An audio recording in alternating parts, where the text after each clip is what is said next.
Good afternoon, ladies and gentlemen. Welcome to BT Murrayfield. The skirl of the pipes heralds the two teams from the University of St Andrews and the University of Edinburgh for the Women's Royal Bank of Scotland Scottish Varsity match. I'm Graham Law and I'm joined this afternoon by Scotland Women Internationalist, GB Sevens Cap, Scotland Sevens Cap, and former University of Edinburgh player Megan Gaffney. Megan, welcome to the commentary box. Great moment for the players in both teams, isn't it? Yeah, thank you for having me. It's so exciting. I remember this moment last year. So when the heart starts beating and you know it's nearly game time. And Edinburgh University have really set the pace in women's rugby in Scotland. A number of Scotland internationalists not involved today because there's actually a Scotland women's training camp on. But it will be a real uphill task for St Andrews today, won't it? Yeah, I think even though you're missing the likes of Rona Lloyd and Lisa Thompson, they've got quality from numbers 1 to 21, and I'm sure they're feeling really confident after last season. Their performances have been outstanding, and they've managed to retain the core of the team, so they'll be looking to push on from where they left off. Here's a lovely moment for the players from University of St Andrews at the moment being introduced to, shall we say, the high Hegians from the respective universities. Professor Timothy O'Shea is he's setting a cracking pace. He's outside the shot at the moment, and it's Professor Sally Mapston meeting her own team. She's the Principal and Vice Chancellor of St Andrews University. We've got some of the sponsor representatives there as well. And Dee Bradbury, the Vice President of Scottish Rugby, is also saying hello. Dee, quite a sportswoman herself, wasn't she? She's I believe so. Played, I think, a number of sports, and that's, I suppose, something, isn't it, that, you know, you look at the players in both teams, and a number of them have tried different sports. I think that's quite a positive thing, isn't it? Yeah, I think it's really important. I think if you look at the most successful teams around the world, a lot of their players have come from different sports, and it just brings different aspects to the game that you might not necessarily get just playing rugby. There's a healthy crowd in already over in the East Stand. We expect over the next hour or so that the East Stand will be pretty much full as spectators come. Some may have been watching club matches or indeed playing in club matches this afternoon, but there's already a healthy number in as the presentation party completes the formalities, and the Police Scotland Fife Division band will be about to strike up the national anthem. The referee this afternoon is Kelly Mitchell from Selkirk, and her assistants are Molly Cuthbert from the West of Scotland Referees Society and Jen Wither from the Edinburgh Society. We'll pause now for Flower of Scotland.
Well received rendition of the Corrie's famous folk song Flower of Scotland, and we were teeing a wee bit through the anthem, just speculating on the Edinburgh University captain Sally Stott who apparently plays for England under 20.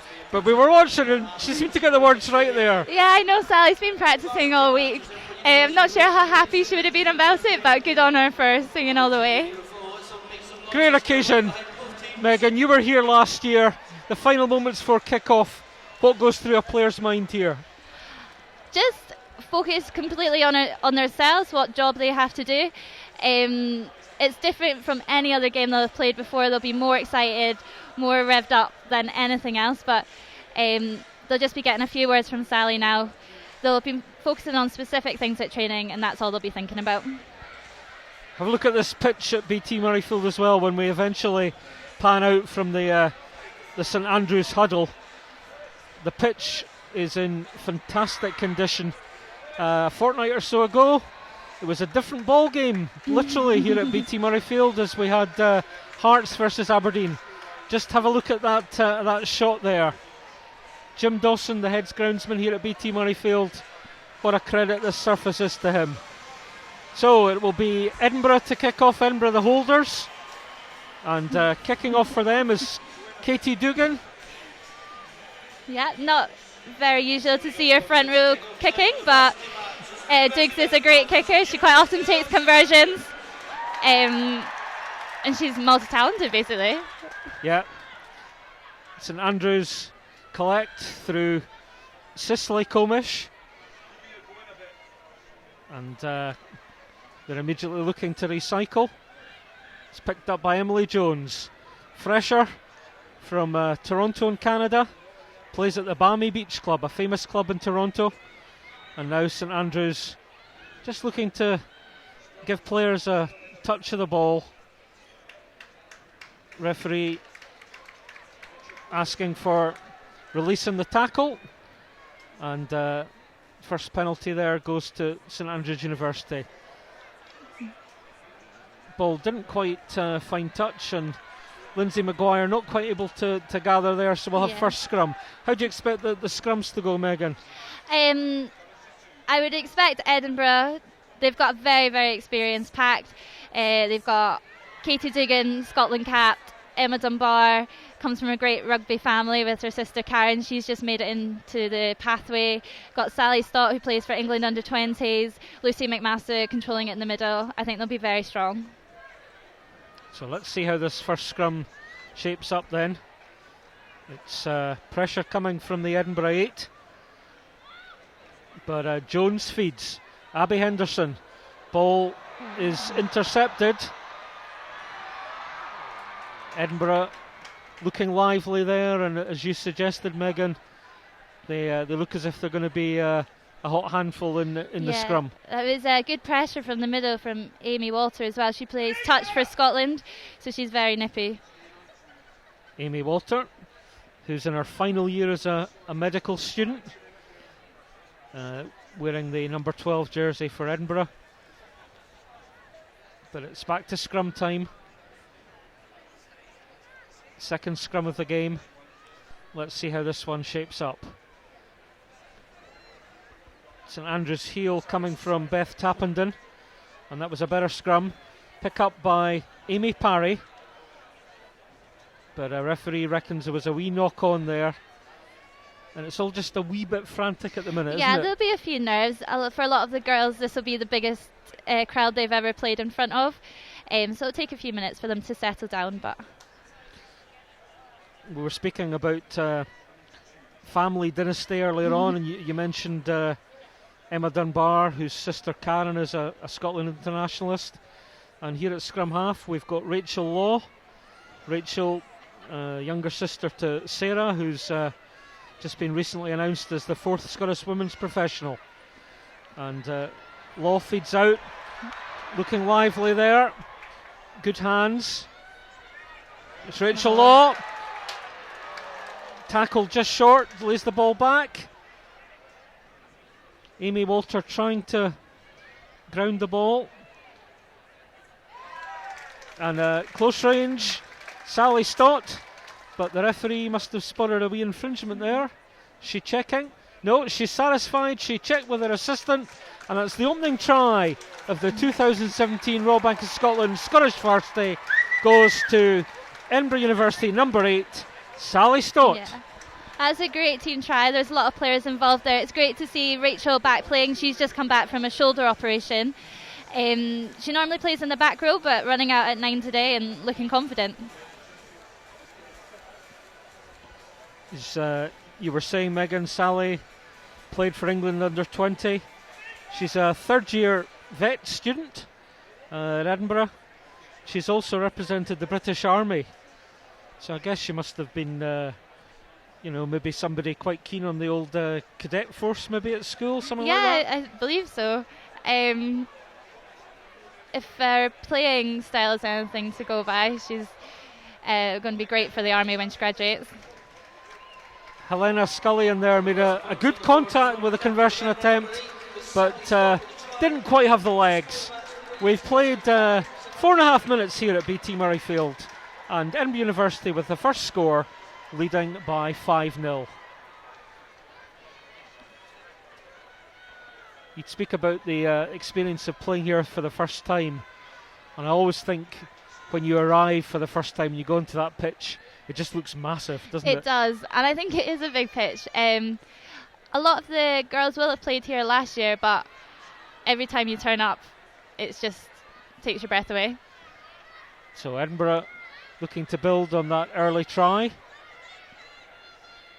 Law goes in. And that's the 10-metre line. Edinburgh looking to recycle. Lively stuff. Law again finding her forwards. And a good barrelling run up to halfway.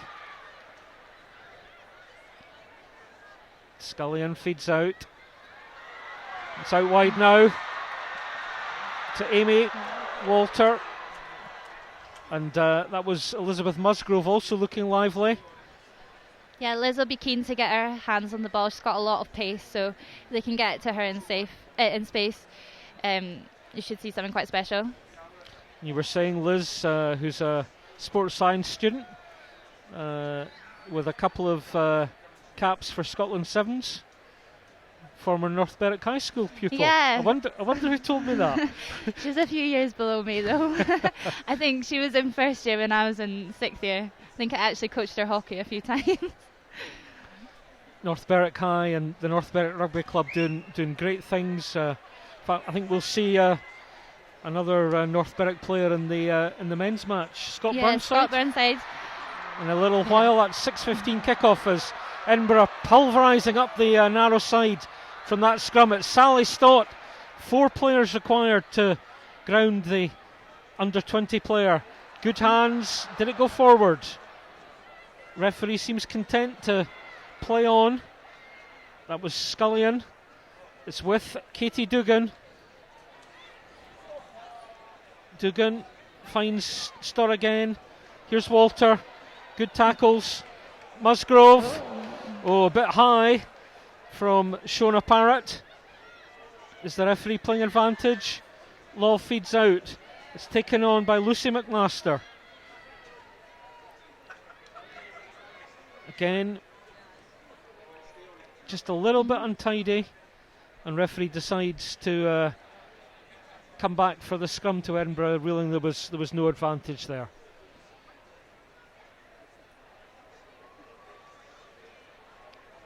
Lucy McMaster, who was involved in that particular attack.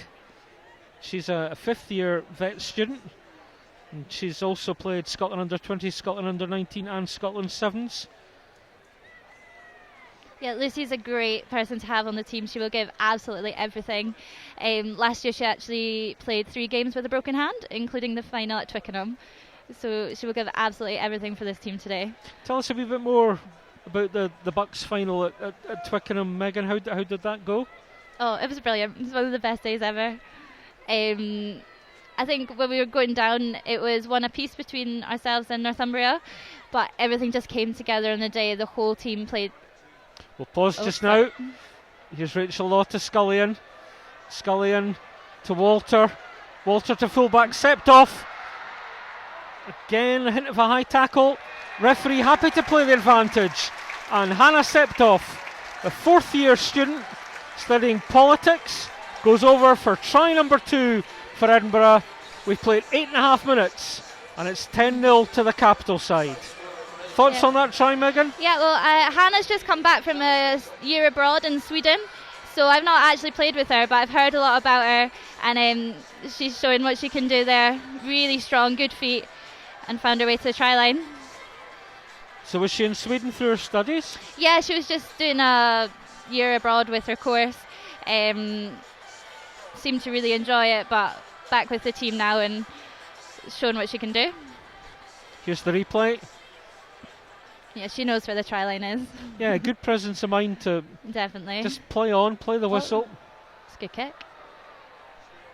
Conversion, again, the kind of radar was good, but didn't quite have the legs. Yeah, Helena's still quite new to rugby. She's a footballer, so she's got obviously got kicking talent, but maybe just not quite used to the shape of the ball yet.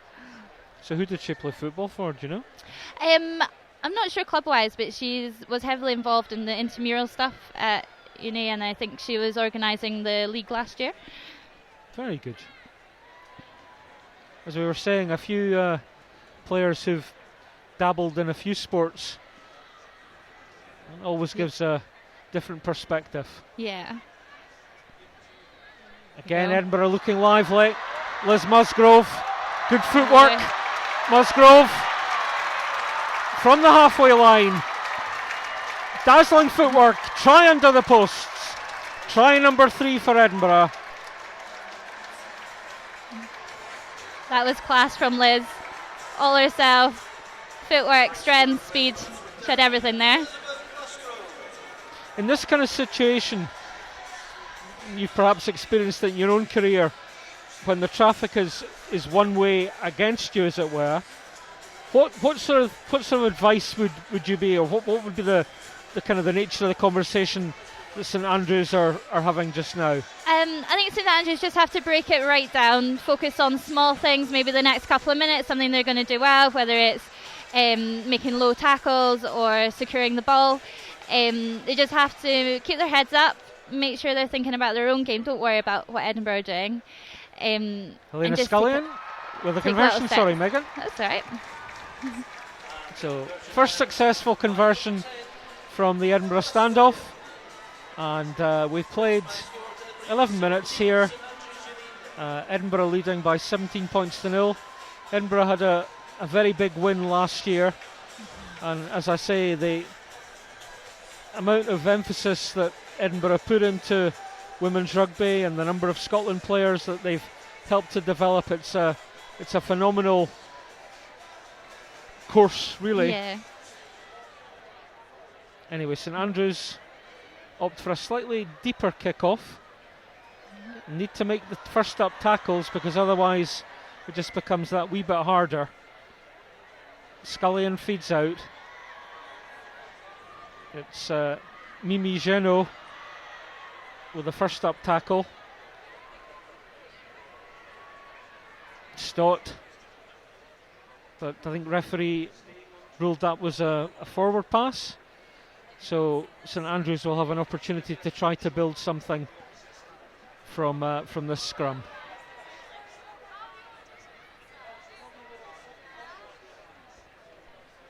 We were remarking on the fact that there's a Scotland women's training camp this weekend. Scotland under 18 are also playing in the European Championship.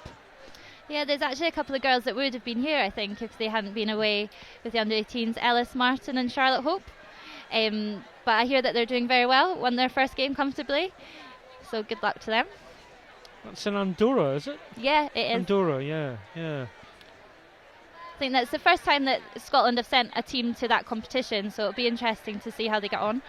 That's good to hear, and generally the number of girls and women's teams is increasing, which is good. Good tackle there by Amy. St Andrews trying to just keep the ball, be accurate in their passing. That was fullback Parrott looking for the outside route, but like running out of space there. Seems like she's got pace, so they'll need to watch for her. She's one of 5 players in the St Andrews starting lineup that only took up rugby when they came to university, and it's obviously part of a learning experience for them. And we saw there Cicely Comish having to make the tackle as Edinburgh spin the ball wide. Good pace on the intrusion from right wing Annie McKelvey. Ball's turned over.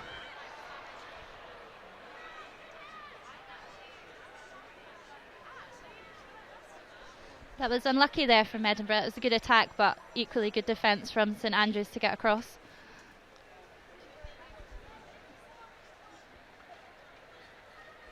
So 17-0. We're coming up to 15 minutes.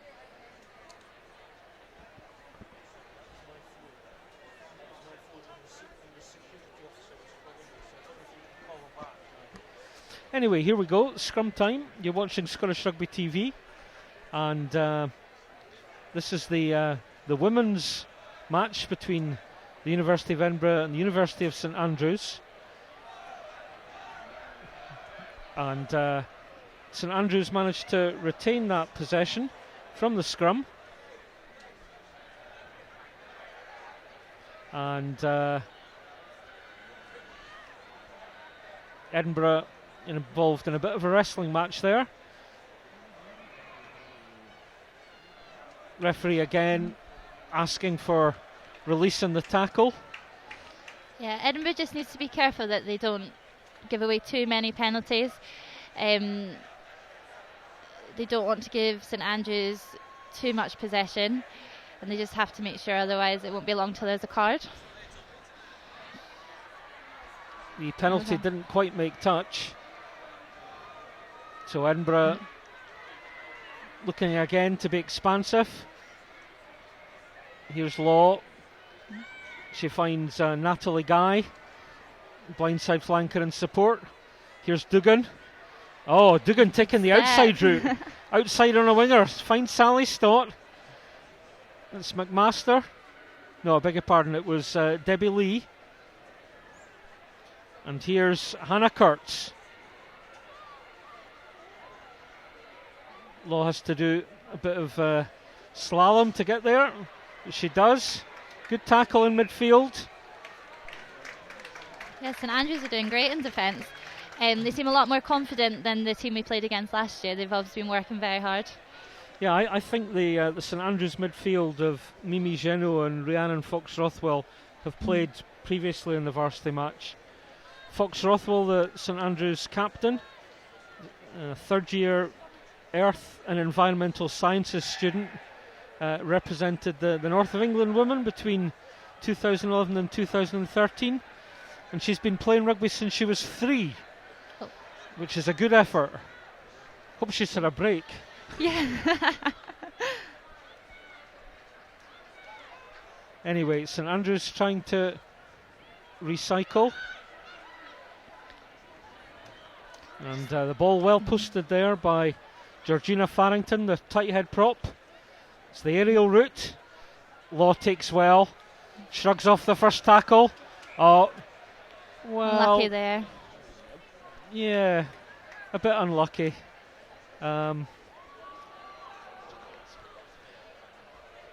Referee adjudged crossing. And St Andrews with St another Andrews offside. with a tap penalty. Perhaps in that situation, Megan, they might have opted for territory, do you think? Possibly, but St Andrews will be doing what they think is their strength. The turnover. It goes And Hannah. it's Hannah Kurtz. Real buzz bomb is Hannah. I definitely wouldn't want her running at me. And this looks ominous. It's Edinburgh through Amy Walter. She maybe could have passed a wee bit sharper there. St Andrews scrambling in defence. It's Katie Dugan. And Sally Stott. Good tackle by Fox Rothwell. It's still with Edinburgh though through Annie McKelvey.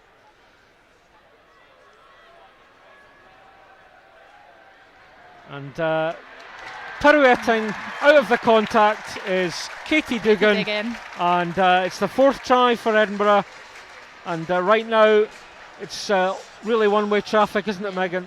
Yeah, I think Katie played 9-10 centre and try scorer during that phase. So as we've already said, she can do a bit of everything.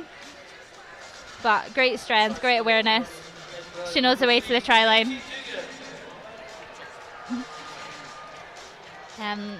Got Helena here, just about to do another attempt at her conversion.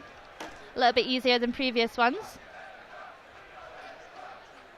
So, here we go. Conversion. Yeah, she's and getting it's a good one from Helena Scullion. Yeah, I think she's settled down now. She's got her confidence up. 24-0. This particular match, we're playing 25 minutes each way. But it is a phenomenal experience, and the crowd in that East Stand is starting to build. Yeah, it's getting bigger, isn't it? And I suspect they'll be getting more vocal as yes. as the night wears on as well.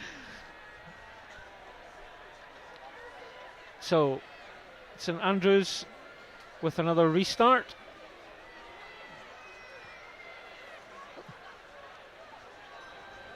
And Katie Dugan, after her try, looked as if she was great offload. Going to do a wee bit keepy-uppy there. Was that Lindsey there with that offload? I think it might have been. That was outstanding. Lucy McMaster in any event involved. And Edinburgh certainly keen to give the ball width at every opportunity.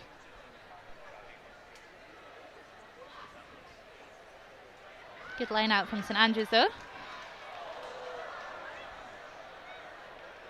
Again, the Edinburgh back row scavenging quickly. That's Nat Guy playing her first game in the back row today. Was playing on the wing the last couple of seasons, but seems to have taken to it like a natural. You fancy doing a wee swap to the back row, no? I've tried it once, and I got asked to leave. Anyway, through the hands. Oh, unlucky. I think Liz Musgrove maybe saw the line there. Yeah, I don't think she was quite expecting that, but it's another opportunity for St Andrews. A wee knock on. So one of the reasons that Megan is with us today, as opposed to taking part in a Scotland training camp with head coach Shade Munro, is that Megan is about to head to Australia and New Zealand. You're taking some time out. Yeah, heading off in about 3 weeks, which I'm not at all organised for, but it'll be fine. Just a chance to explore, really. I've never had the opportunity, so really excited, and maybe play a bit of rugby out there. You never know. Well, we'll look out for your name in the Taranaki Times or the Brisbane Bugle, wherever you end up, but I hope you enjoy it. Rachel Law, well tackled. And Rachel knew her laws there. Did you see how she posted the ball in the tackle? Rachel's got to her feet, real copybook stuff, wasn't it? She knows the law book inside out. She's had many discussions with her referee. I think her dad is a bit of a referee, isn't he? Yeah. Yeah. I've known Rachel since she was very young, and she knows exactly what's been going on ever since she was 8-9 years old. So to feed for St Andrews, the scrum, it's Emily Jones. And the ball is just about at the back row feet. And St Andrews good take there. Trying to find touch, but instead it goes straight to Annie McKelvey. And McKelvey had a little flirtation with the right touchline there before Pan Dazambo on the St Andrews left wing. Pan, who's a second-year chemistry student, she did the defensive duties there. Line-out time, it's collected by Natalie Guy, and here goes Big McMaster.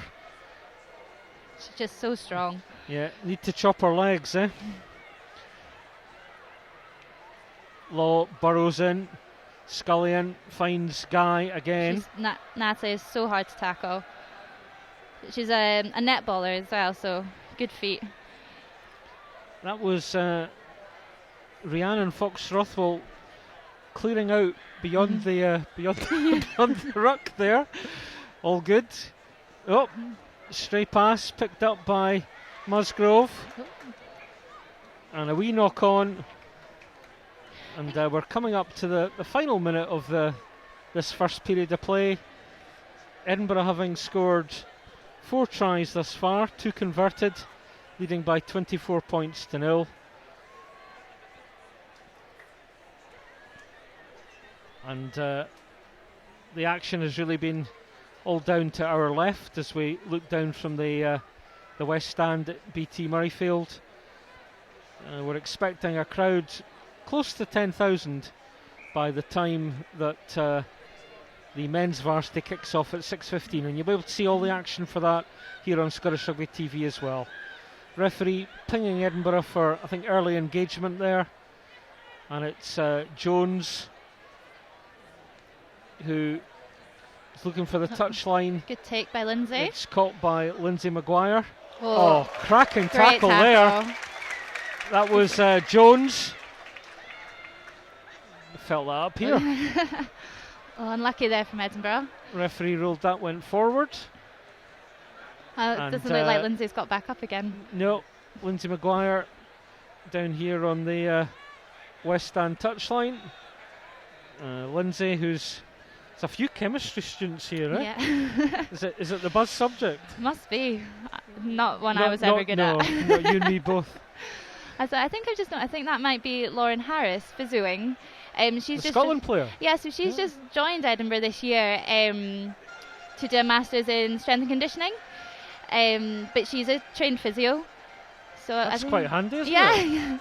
Yeah. She's obviously involved with the Scotland camp this week, so not eligible to play, but is doing her bit for the team.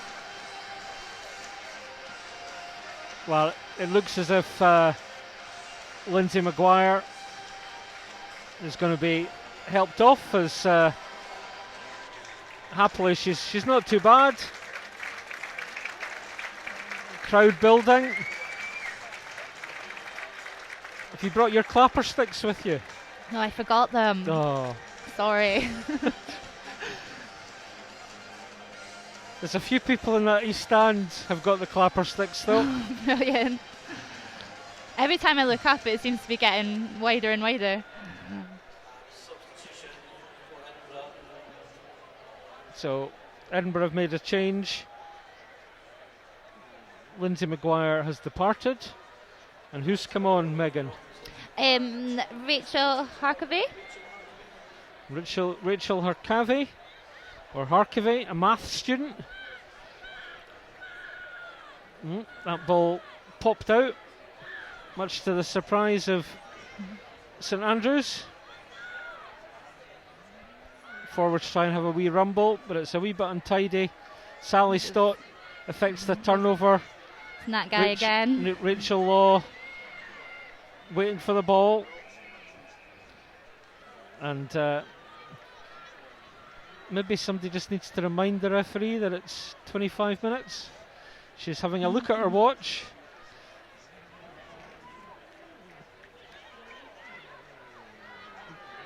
And knock on there. Yep.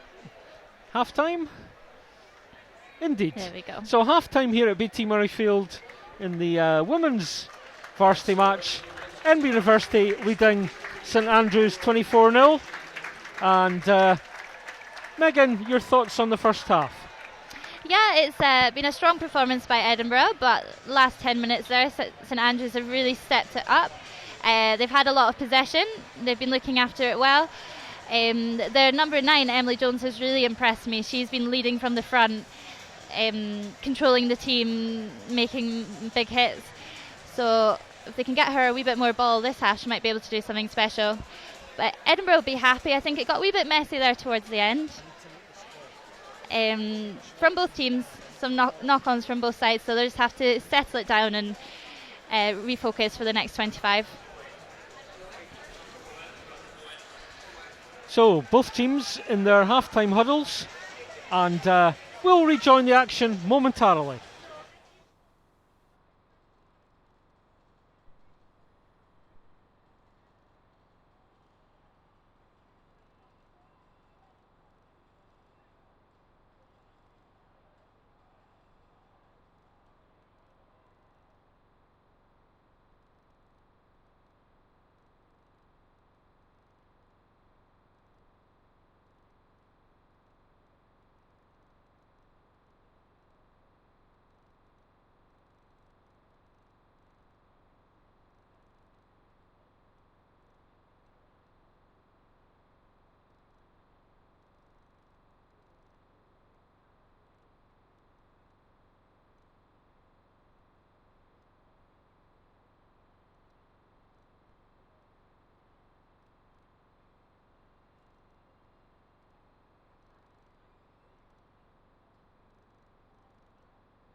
Murrayfield.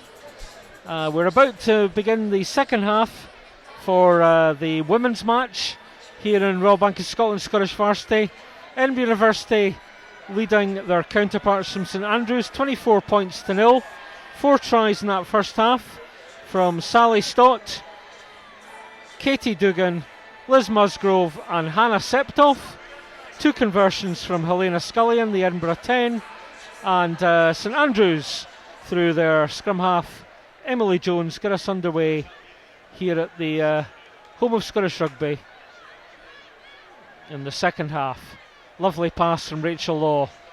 Walter looking to unleash runners out wide.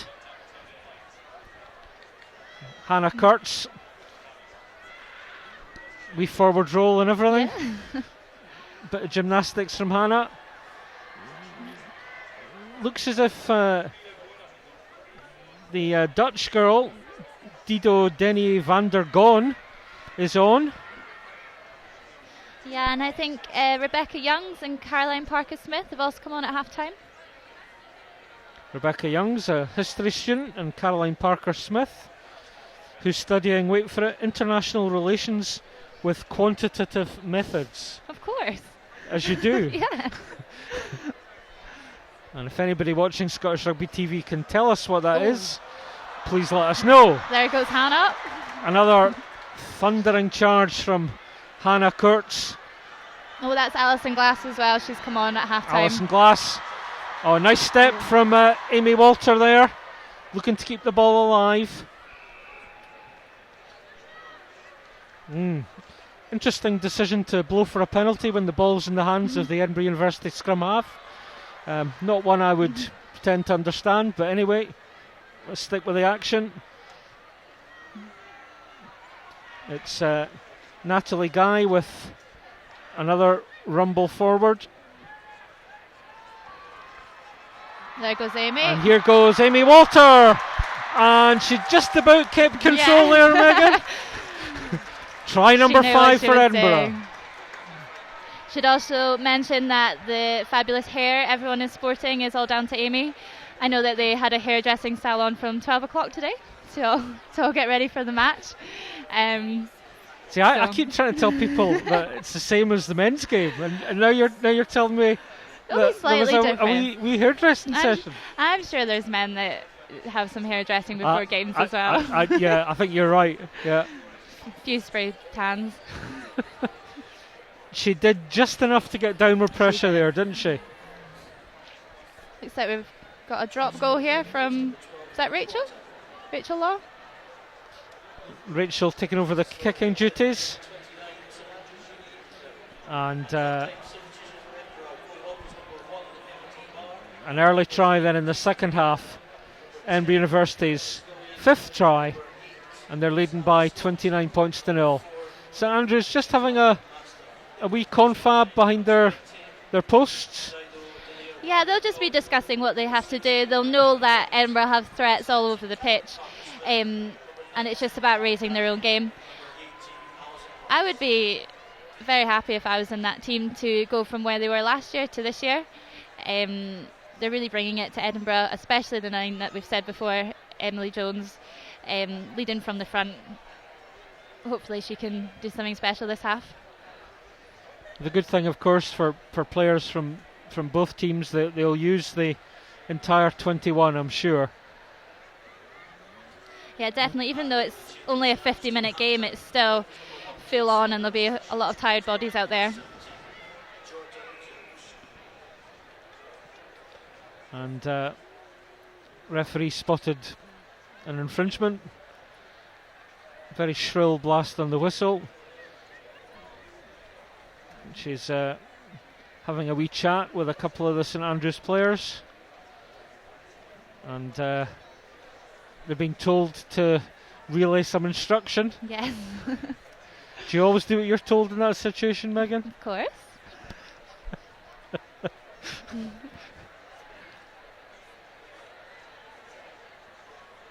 Sarah Law keen to Rachel Law. I was going to say Sarah's over here. Sarah's spectating, I think. Yeah. Rachel keen to get us back underway, and she does. And it's the Edinburgh back row finding forward support again. Hannah Kurtz again. Here goes Liz. And here goes Liz Musgrove. Grand pace. She looks a bit like a 400-metre runner there. Really? Liz has a really successful Big stride, She's got a really successful athletics background. Represented Scotland in 200s and 400s, I think. Only took up rugby this time last year and has got herself some Scotland caps. So very talented athlete. Also a good judoka in her younger days. It's a conversion from Rachel Law, the second try of the second half. And Edinburgh University continue to set the pace here. St Andrews going to their bench, and Jordan Cowles is coming on, at least according to the team sheet they provided us. Jordan only took up rugby when she started university.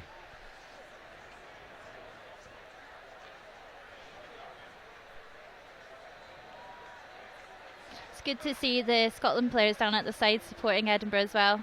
You can see Rona supporting the match. Yeah.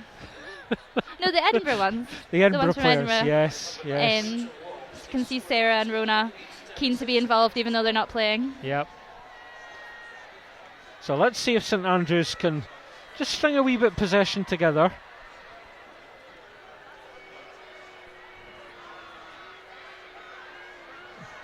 And as we say, the first up tackles are really the first part of the jigsaw. If they can do that and then get perhaps a wee foothold and find a way of policing the strength of the Edinburgh pack. And it's again lovely running, and it's going to be a hat-trick for the Scotland Sevens cap, Liz Musgrove. Yeah, she's playing with so much confidence. She's really taken her experience during the summer with the Scotland Sevens and brought it today. She knows exactly what she's doing, and you can see she's enjoying herself out there.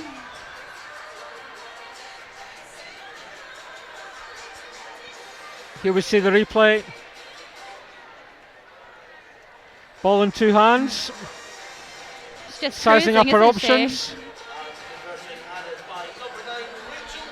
And Rachel Law strikes her second conversion. And it's 43-0. We've had 7 tries to date. And in the interest of the spectacle,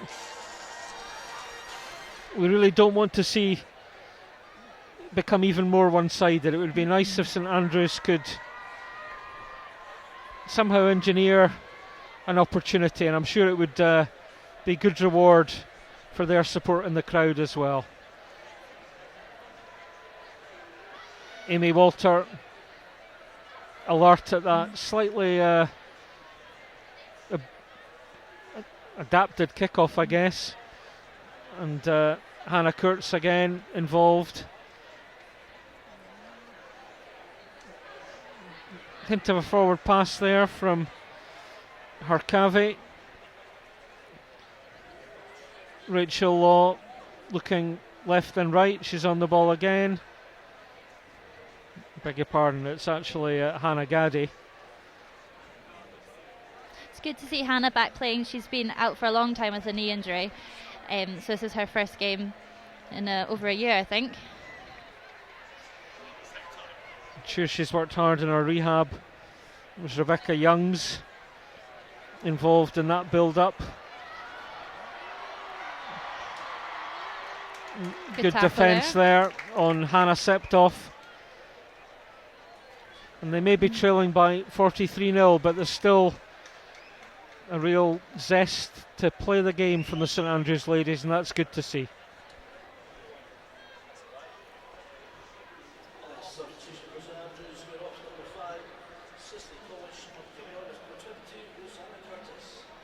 St Andrews making a change. Rosanna Curtis joining us in the second row. Rosanna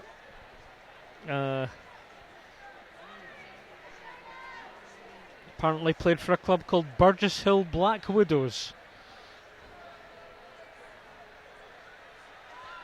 Not one I've seen play before. No, not one I've heard of.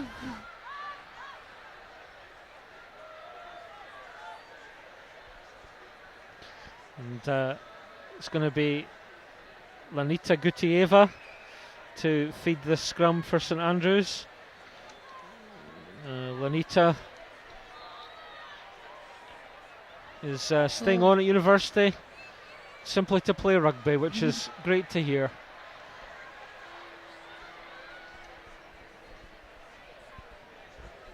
Referee playing an advantage. St Andrews just trying to get the ball out wide, but there was a wee knock on there, so the referee brings us back. Referee Kelly Mitchell from the Border Referees Society. She's been refereeing 3 years. She was actually my first Scotland captain when we were under 18. She was a great player in the day, but she injured her leg really badly a few years ago, so she took up refereeing.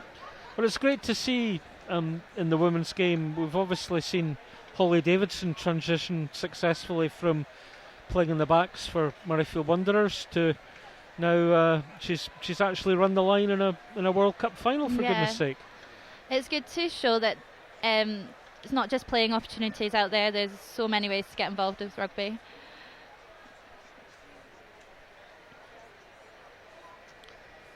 That scrum was a wee bit messy. Rachel Law just chatting to the referee, like all good nines do. Yes. If I know Rachel, she will not have stopped talking this whole game. Anyway, it's fed by Gutieva.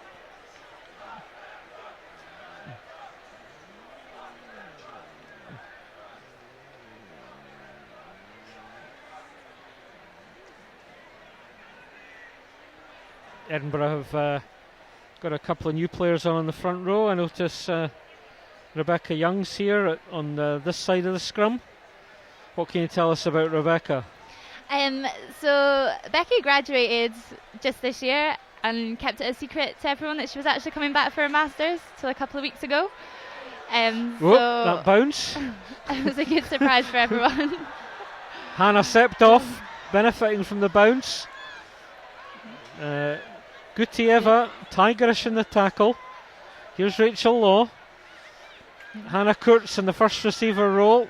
Good offload Back there. row support again. I mean, it's good to watch from Edinburgh. It's well structured, isn't it? Yeah. Here's Hannah Kurtz again. And it's Abigail Fryer. No, that's not Abigail Fryer. It's Hannah Gaddy, I beg your pardon. And then taken on by Caroline Parker-Smith. Ball laid back. Somewhat lazy feed from Debbie Lee. Here goes Amy Walter. And Amy of hairdressing fame scores her second try. Yeah, that was a great line by Amy there. Straight through the defence. And the touchdown was a lot more convincing than the first one.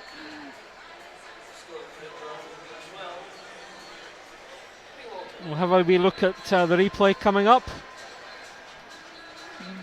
Just too strong there. Yeah. Rushing past the tackle. Amy's moved from 15 to centres this year. So she's used to cutting those lines. So Edinburgh University's 8th try, unconverted. And we've played approximately 13 and a half minutes of the second half. And both teams going to their bench as we suggested they might, and giving all the players the experience of enjoying the international pitch.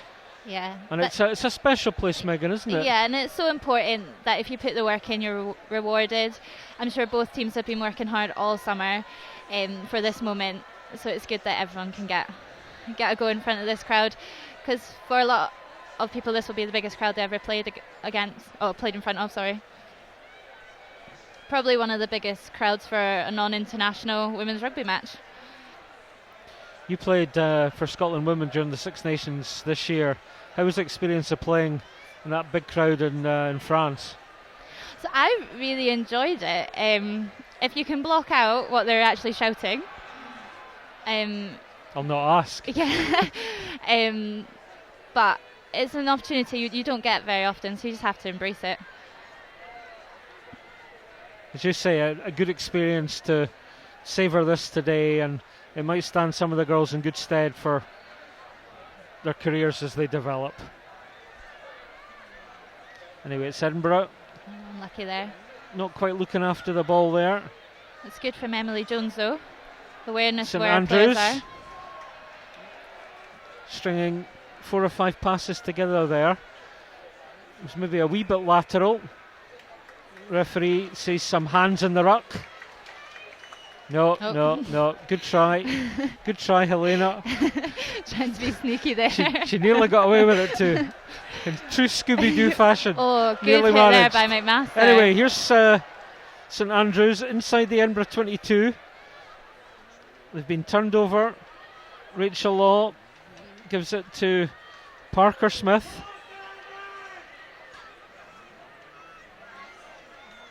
Need to roll away there, but Law manages to release the ball. Now it's taken on by Annie McKelvey. Oh, she was held and didn't release, so penalty against Annie. And here's St Andrews with Jordan Cools.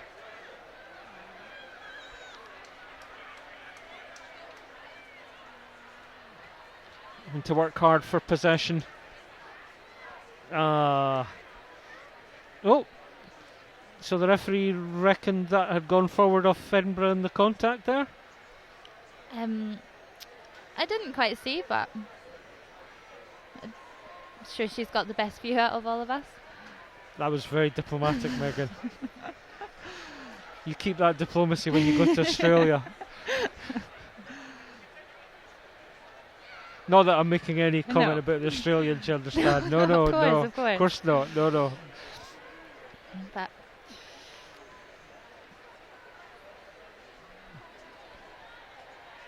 so this scrum just outside the Edinburgh 22. St Andrews looking for their first points. We're more than halfway through the second half here.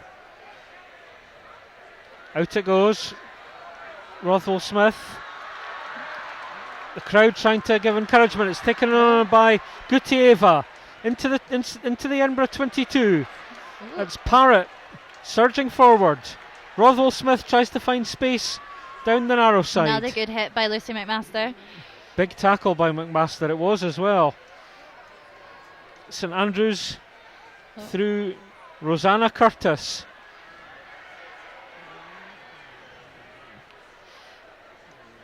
Just that good turned steal there over by Nick Howitt. Edinburgh come away with the ball. Now this is where, if they can just show that ambition that they showed earlier and get the ball out wide quickly, they'll be so dangerous. That's the idea from Rachel Law. Good tackle though from St Andrews. Over the ball. Now, here's a penalty under, or just to the left of the post. They tap and go quickly. Edinburgh not back with 10 metres. Is the referee playing the advantage? Gutieva feeds out. Options both left and right. St Andrews choose to go right. They recycle again. It's all just a wee bit static. And they need to put a bit of pace onto the ball here. Maybe this time going left. Out it goes. It's taken on with Parrott unmarked outside. Picked up by Emily Jones. Jones, a bundle of energy. She's been turned over, but the referee says over the top penalty. Does she have a wee word? Jones taps. Tries to go herself. She's just a metre short. St Andrews have scored. You can see how much that means to them. And it's the diminutive figure of Lanita Gutieva. And wow, what a popular score for St Andrews, you can Megan. See that. I'm sure they'll have been talking about that all week, and to get a score against such a strong Edinburgh team is a great result.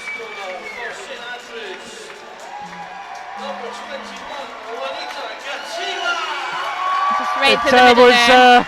Well presented by Emily Jones. Yeah. And do you think Lanita will be talking about that as from maybe 5 metres and then 10 metres and then 15 metres as the night goes on? Yeah. Yeah, no, good awareness to see that there was nobody in behind the ruck there and just straight over the top. So, conversion attempt from Emily Jones. And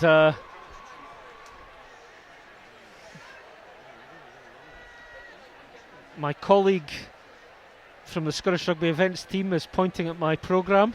I know what she means. Conversion not quite there from Emily Jones. So, Megan, if you were the person picking player of the match, this is just a bit fun. Okay. Who would you pick? I think there's been a lot of strong performances. Emily Jones for St Andrews, Amy Walter and Katie Dugan. Yeah. For Edinburgh. Yeah. I think Liz Musgrove as well, my fellow North Berwicker.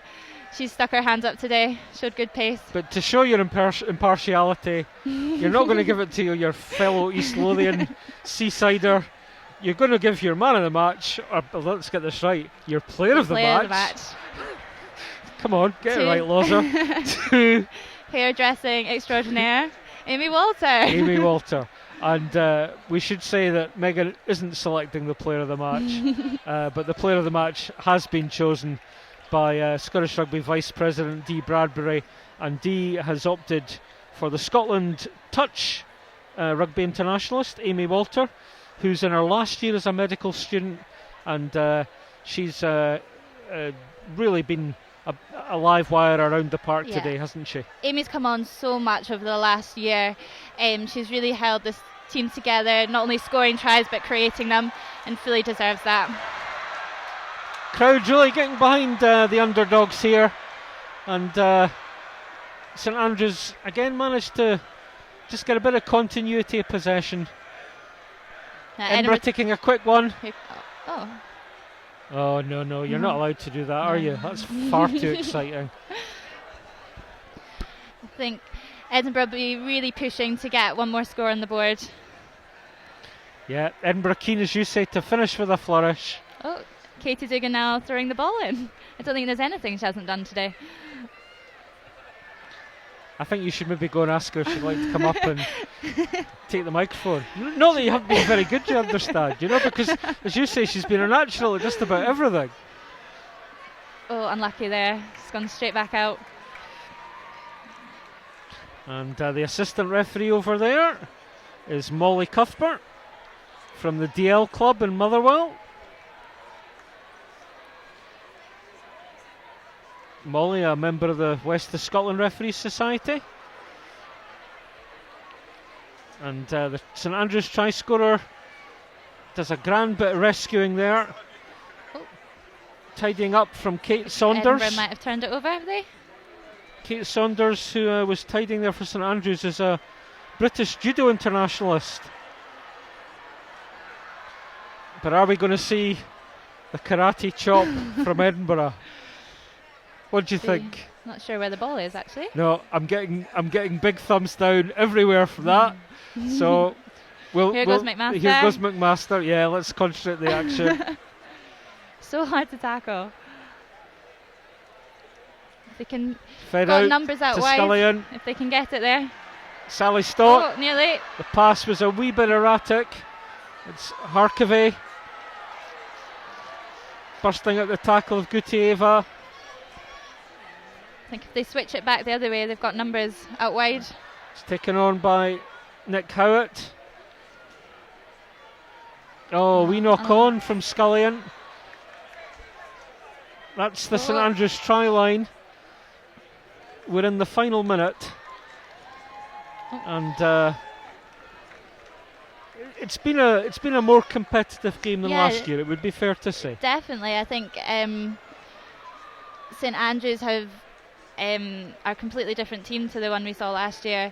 A lot more confident, a lot more structured. Edinburgh, I maybe weren't expecting such a battle, but it's been a good game, and I think it's been a good advert for women's student rugby. Scrum time then. Oh, unlucky there. Rachel Law sniffing the try line. Edinburgh to score. Not even waiting for the ball to come out the scrum. Rachel with a big cheesy grin on her face. I think she missed out on the sponsorship opportunity with the mouth guard though.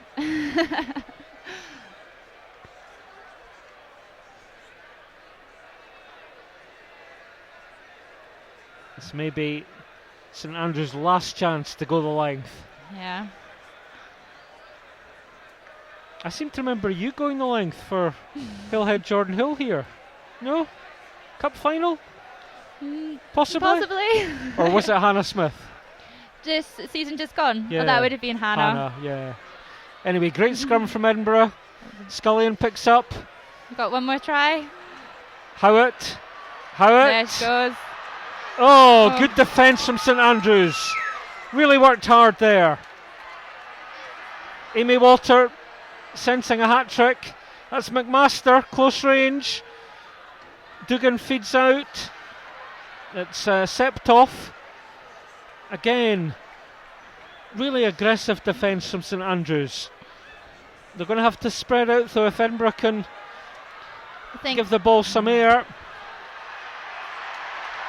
And that's Edinburgh's 9th try and a second of the day for the Scotland prop, Katie Dugan. I'm wondering if she'll maybe try and take her own conversion.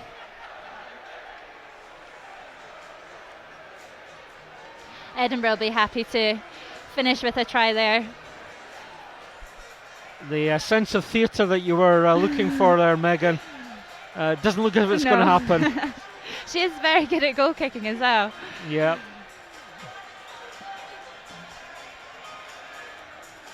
Kicking tee being brought on. I suspect this will be the final action in the Royal Bank of Scotland Scottish Women's Varsity match between these two ancient universities, both founder members of Scottish Rugby. Scullion. Oh, wasn't a bad attempt. The conversion goes astray. It's full time here at BT Murrayfield. Edinburgh University prevailing, as indeed with their resources in the women's game, you would have expected them to, winning by 9 tries to 1, 53 points to 5. You can see what it means to the Edinburgh girls. Yeah, Megan, your thoughts on today's game? I thought it was great.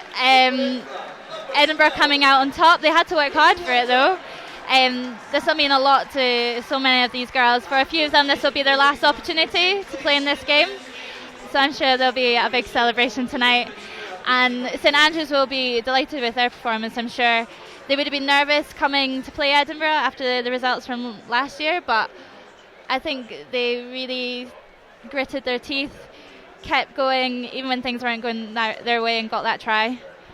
Yeah, when you consider it was 43 points to 0 for Edinburgh, but the St Andrews women, they never gave up. Nope. And they got the reward, as you say, with that late second half try from Lanita Gutieva.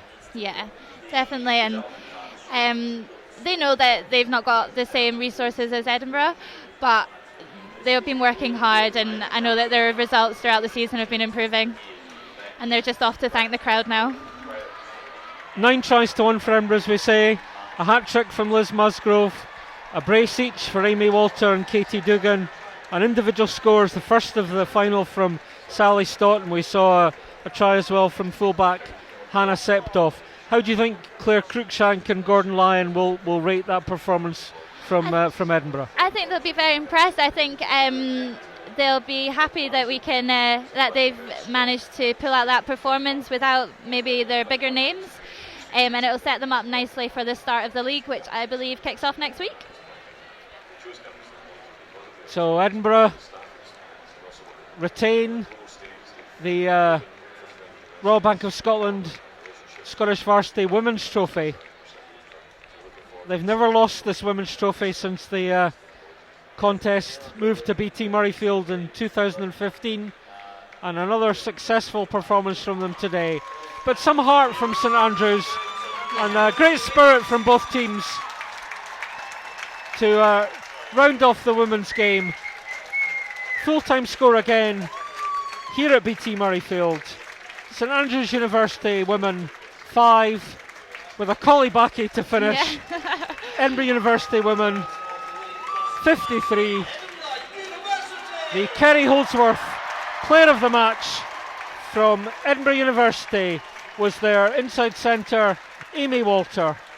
Stay with us on Scottish Rugby TV.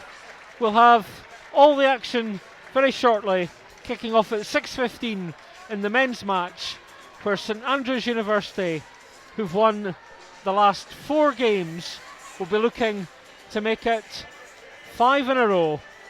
Thanks very much for your company. From me, Graham Law, and from our co-commentator Megan Gaffney. Megan, thanks for joining us this afternoon. Safe travels. Thank you. And all the best for now. Stay with us on Scottish Rugby TV. Men's match coming up soon. I only lie when I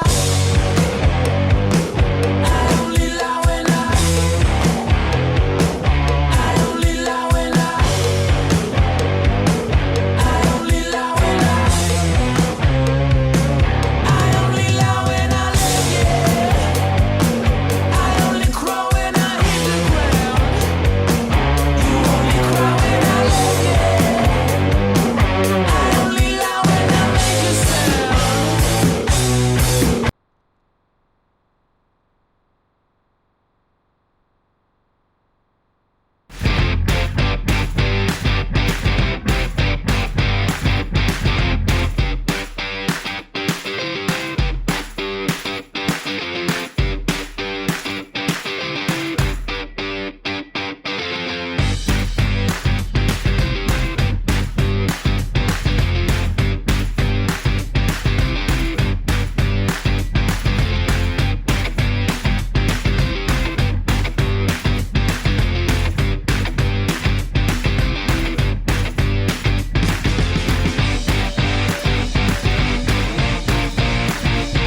Well, hello everybody. Welcome to the commentary box here at BT Murrayfield for our second game this evening. This is the Scottish Varsity match, the men's match between Edinburgh University and the University of St Andrews. It is the oldest inter-varsity match in the world, and it started away back in the 1860s. Since the fixture was resurrected away back in 2011, there have been 6 games. Edinburgh have won the first 2, St Andrews have won the last 4. So overall, you might say the advantage lies so far with St Andrews. What will this evening's match produce? Well, let's have a look at the teams who will do battle. And there they are down on the pitch there below us. Edinburgh to the left. 8 players remain from last year's team. 6 of them in the starting lineup. 3 of these are in the three-quarter line. Pete Howard, Robbie Kemp and James Smith. Bruno Smith plays again at scrum half with Nick Stephen. And Scott Burnside figured in last year's back row. The referee today is Finlay Brown. Fergus Hollins and Gordon Golashan are his assistants. St Andrews have got 10 players back from last year's lineup, and they've another couple on the bench, so there's varsity match experience there. The bulk of St Andrews' experience is up front, where Messrs Cox, Wooddowney and Beresford are a very tough front row. The side is captained by Roland Walker on the wing. Somebody who knows a lot about captaincy and about playing here at Murrayfield is alongside me, and that's Chris Patterson. So Chris, we've introduced the teams, we've got the scene set. This is going to be another very good varsity match, I expect. Oh, absolutely, without a shadow of a doubt. I think the players will relish this opportunity to play at BT Murrayfield. You just have to look at the turf, look at the pictures just behind the players. This surface is absolutely impeccable, and the players will be desperate to show what they can do on it. It is a firm pitch, it's a huge pitch at BT Murrayfield, and that'll be the biggest change for a lot of these players, the size and the dimension of the pitch. Now for me that creates more space, more opportunity to attack, and I'm sure we'll see a lot of that in the next hour and a half or so. The teams are being introduced to Professor Sally Mapston, who's the Principal and Vice Chancellor of the University of St Andrews, and also to Professor Tim O'Shea, who's Principal and Vice Chancellor of Edinburgh University. Dee Bradbury, the Vice President of the Scottish Rugby Union, is there too, as is Les Matheson, who represents today's match sponsors, the Royal Bank. And the scene is set with a very noisy East Stand, crammed full of young students. You can see it there, Billy. In the background, almost the full length of the field, both upper tier and lower tier. They all make a lot of noise, a lot of racket. It's a very passionate support there, bringing the average age down, I think, somewhat than usual, but it's great to see the game being grown at all levels, and there are a lot of outstanding players in show tonight. There's guys who have academy experience with the Premiership and professional clubs. There'll be a lot of age grade experience out there as well, littered with some of the best talent in Scotland and the university, so we look forward to it. There's the mascot. Looks like the Edinburgh colours there. Teams still waiting. Protocol's almost over. Pipe band in the middle. Floodlights on, of course. It's a fine evening here at Murrayfield. Overcast and cloudy skies, as you may just see there above the East Stand. And a wee pause now for Flower of Scotland.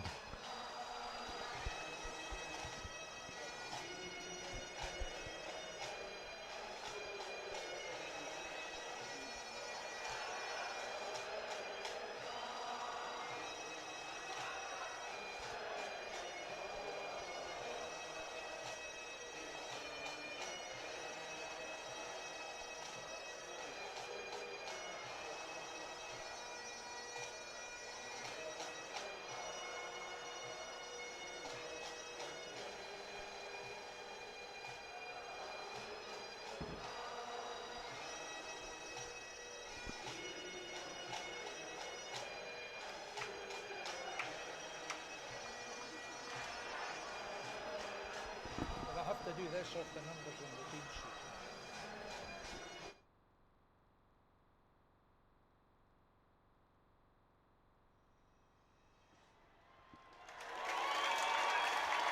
There they are then, Flower of Scotland, as the teams break from the 5 metres line where they were assembled and run towards their respective ends at Murrayfield.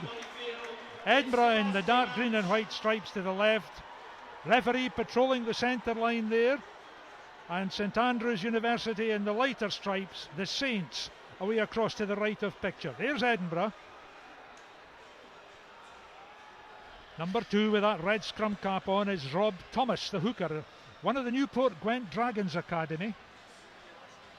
And the white head guard is Max Young. Now listen to this, he's a philosophy student. I must tell Peter Wright that it's nice to have a philosopher in the front row at long last. I'm sure Peter Wright has some experience of philosophy as well. The thing for the teams is it's been such a huge build up to this match in terms of time. They've trained all summer from it, they've prepared all summer. They run almost professional structures in terms of how they train and prepare and the strength and conditioning. And then today will have been a long day to build up. Obviously the women's game on prior to this, they've been warming up these teams out the back. And the last few minutes are all so important. But I can tell you from experience, they just desperately want to get started. They've been looking forward to this and just desperately ready to go. The captains today for St Andrews, who have just been in the picture, are number 14, Roland Walker, the right winger, a former Scottish Students 15s player. Number 14 for St Andrews is the captain. And for Edinburgh, in the green strips to the left, Nick Stephen, the breakaway, number 7, captains the side again this year. He is one of the 6 players in this Edinburgh lineup who started against St Andrews last season. It's a lovely evening really for a game of rugby because it's dry overhead, and there's the whistle, and there was young James Small-Edwards getting the game underway.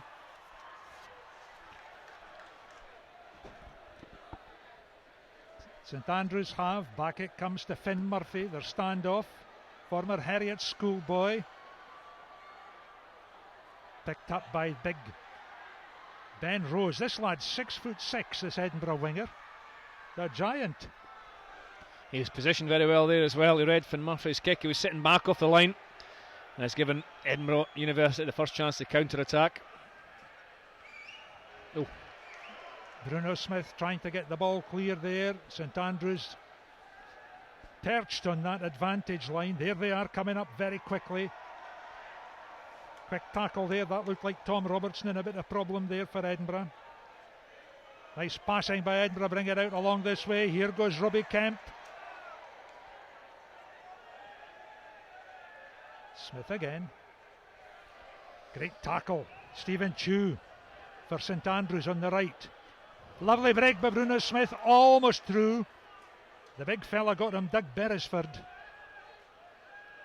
Beresford, number 3, just getting on his feet there in the blue and white stripes of St Andrews. Edinburgh in possession. Thomas takes it on.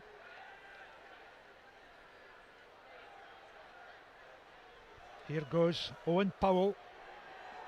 This is the big burly lad doing a doctorate in quantitative genetics, would you believe? And he's a prop. Away go Edinburgh again. Again it's Robbie Kent trying to wiggle his way through.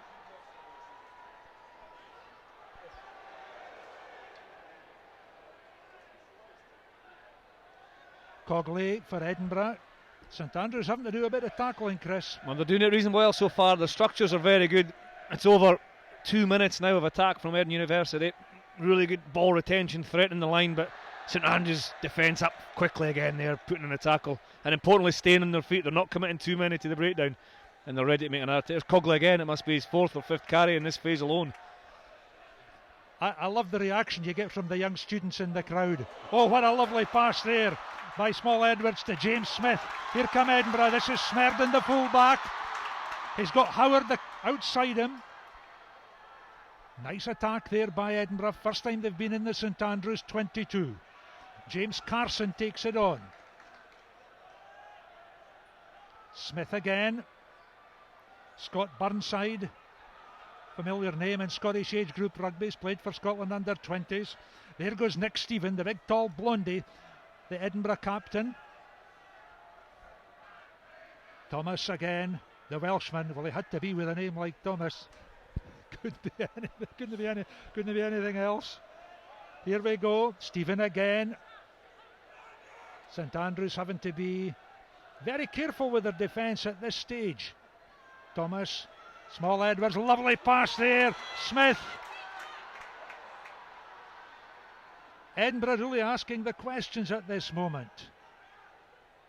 Oh, what a lovely pass again. That time it was the big second row, Tom Robertson, to his captain, Nick Stephen. Edinburgh looking for the opener. Cogley gets bundled back. Great tackling by St Andrews. What a start. Now over. Is it almost at the line? 3 minutes 50 of continued pressure from Edinburgh University. Bruno Smith whips it away again, Bill. Small Edwards has sized it up out to the far side. There goes Ben Rose. Is he in? Referee's arm is up. It's a try for Edinburgh. 5-0. And it looks like Ben Rose, the big 6'6" winger on the far side, got in for the try. Yeah, it's Ben Rose, and it's 4 minutes. 4 minutes of continual attack. I don't think I've ever seen 4 minutes of a continual attack that was incessant from Edinburgh University. They recycled the ball, they moved it from left to right on so many occasions. That was a long flat ball from Small Edwards, and I'll tell you what, Ben Rose had to do a lot in that corner as well. He used his 6'6" frame, he bought himself a little bit of space and then squeezed over in that right hand corner. But underline again, 4 minutes of a continual attack. Credit to the defence from St Andrews, it held firm, it couldn't hold out for any longer. And Edinburgh University, much to the delight of their supporters and fellow students, no doubt, to score the first try of the evening. There could be a few pints taken tonight, Chris. And a few taken already, looking at that. No? It'll be a celebration or a wake. I liked the way that James Small Edwards timed the pass and then floated it over to the winger. I thought that was cute rugby. Yeah, it was. And he had 2 or 3 of those passes in the build-up. Mentioned to James Smith, the number 12, hit 2 or 3 lines. Cogley, the second row, carried on a number of occasions. The conversion's on its way. Oh, just wide. Just short wide from Robbie Kent. 5-0 Edinburgh lead. Well, that's been the briskest of starts, and as you pointed out, they've only played 4 minutes at the time of the try being scored. It was Robbie Kent who was off target with that conversion attempt, but there we are. He may have other opportunities. Burnside with that cobalt blue, almost turquoise scrum cap. St Andrews have a great cohort of players. 6 of them from last year's pack are back again starting today. The whole of the front row, part of the second row, and 2 of the back row. Whoops-a-daisy, that was big. TJ Akinjobi. And I think he may have been out. Yeah, the St Andrews lad was offside from the knock forward. Yeah, it's very difficult. Toby Hall there, it's very difficult not to go and pick up the ball, but he was in front of the play. The ball was knocked forward by Akinjobi, and Toby Hall was in front of the play, and he has to resist the temptation to pick that up. It goes against all your instinct, but because he was in front of the ball and then made an act to play it, he's offside, and it's a penalty. And Edinburgh University go for touch through Smerdon, but it's just short. Here goes Roland Walker, the St Andrews captain, away out in that far right wing. This is a scrap for possession, which Edinburgh are winning at the moment. Touch on the far side. All these students that you see in your picture in the grandstand on that east side will be loving this. That's a thumping tackle there. Yeah, it was James Carson, wasn't it? That was just after the whistle as well, and it got the all those students, all those supporters and spectators on the far side up out their seats as well. Good technical ability, good power, good determination in that hit. But the net effect is Edinburgh on the attack again, knocked the ball forward. And this is an important piece of play for St Andrews. Yes, that's their own 22 metre line, so they're in their own territory, but they need to retain some possession here. They need to get themselves into the game and feel comfortable in the game. Edinburgh had a slight advantage initially in that scrum, but St Andrews managed just to steady it. Now Charlie Davis has to get it away, and he has done. St Andrews just need a little bit of possession over the next few minutes. Here's a kick for their left winger, Richard de Rome. Oh, that was an awkward bounce for him. Picked up. Jacques Charam there, number 15, takes a quick one, and away goes Charam. Oh. Lovely ducking. He played in the wing in last year's game. He's got pace as well as a good pair of hands. What a nice timing of the pass there by big Alex White, number 6 for St Andrews in the blue and white stripes. Thomas goes in with a tackle for Edinburgh. There he is, just getting up onto his feet, wearing the red head guard. This is more like it from St Andrews. Out again to Walker on the far side. Small Edwards sends it back. Oh, it was a bad one. Trouble here for Edinburgh, Chris. Yes, Merden got down on it, the fullback, the Edinburgh University fullback, and they have managed to secure a possession. Let's try to score Ben Rose, trying to steal a few more yards, but the penalty goes against him for holding on. And that's a much better response from St Andrews. Said they had to keep the ball and assert themselves in the game, and they did that very well from their own 22 deep into Edinburgh's 22, and the result is a penalty. Here's the scoreline. 9 minutes played, as you can see. Edinburgh leading by 5 points. The try by the big lad Ben Rose, the 6'6" winger, stretching in at the corner. Now that was a penalty kick for St Andrews, which you saw being taken there, and they have now gained territory. That's the Edinburgh University 5 metres line, 5 metres away from the Edinburgh try line. Well, let's see what St Andrews hooker Malcolm Wood Downey, a Canadian, can do with this throw-in. Comes from Montreal. What a jump there. Michael Sutherland, brilliant stuff by the big lad who used to be a pupil at St Aloysius College in Glasgow, big Sutherland. St Andrews kind of galvanised into action now. Great tussle for possession. Here we go, just the guides, just making sure that everything is in order. St Andrews actually did the difficult bit very well there, under pressure. Good line out through, a wonderful take by Michael Sutherland, the GHA. Do you know what they should do, Chris? They should bus all these students into Myerside every Friday night for the Edinburgh games and get some noise going. The atmosphere is there, isn't it? The atmosphere is fabulous here today. I don't think you need seats either, because I don't think any one of them sitting down. They're all standing on their feet in that east stand. But St Andrews, are you listening? Yeah, well, I'll tell you what, there's a bit of feeling over there, which is great, and the players will hopefully respond to that on the field. Rob Thomas got the strike, but St Andrews on the right with the pale blue and white got the nudge. Bit messy. Let's see who comes out with this. I think it's coming out to Bruno Smith on the Edinburgh side. Aye, there's the clearing kick. There it is. Not made much distance. No, a lot of pressure. Calmed them down a wee bit. Yeah, Bruno Smith was under a huge amount of pressure. I thought Scott Burnside did well to pick up from I suppose an unsteady scrum in some ways, and then he was under huge pressure to retain the position. He did that, but it was slow. St Andrews on top of them, and Bruno Smith's kick managed to get away under huge pressure. Beautiful take by Stephen Chew, Yorkshire lad. Big second row lock forward.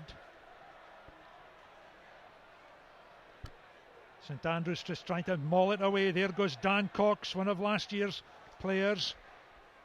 Used to be in the London Scottish Academy. Nice running here by St Andrews. Oh, and the last pass went slightly off target. Robbie Kent. I think that's Robbie Kent down there. No, it's not. It's Smerden, the fullback. Here he is. It was a threatening backline attack from St Andrews, wasn't it? Finn Murphy took the ball right to the line. I think it was Roland Walker, the captain in the right wing, that made the initial bust, and as he tried to offload the tackle to Scott McGregor, the ball was knocked forward. But it was a threatening attack by St Andrews, and that's two attacks in the last 2 or 3 minutes who've started really quite well, but they've resulted in the ball being turned over, and that'll frustrate the players and David Ross, their coach, because this early pressure, and after going 5-0 down, they would like some reward for those opportunities they've just had. And there's how close they are to the try line and the goalpost. Look, they're only 5 metres away. Picked up again by Burnside. That's a great piece of running there by Scott Burnside. Valuable metres for Edinburgh. Nick Stephen is captain, is in beside him, and Bruno Smith clears. Jacques Charam waits. The St Andrews University fullback. Here he is, just walking away. Fourth year of a chemistry degree he's taking. Cheltenham College lad. Yeah, it was a good exit by Edinburgh University there. Quite simple, a good steady scrum to start with. Burnside made 10-12 metres, and then the result, Bruno Smith's kick, was far easier for him and far more profitable for Edinburgh, because Burnside had made the yards. The previous one, he'd really struggled to get any go forward, which meant the kick was under pressure. That time he did wonderfully well to make 10 or 12 yards, and Bruno Smith would kick up to the 10 metre line.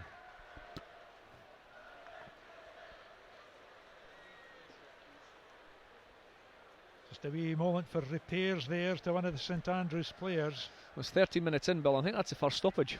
Yeah, right. You know, usually when we see the game, there's almost after every phase there's a stoppage. It's great, the enthusiasm, both on and off the field. But 13 minutes of rugby, and it was a stoppage, was only to tie your lace, and we're right back into it.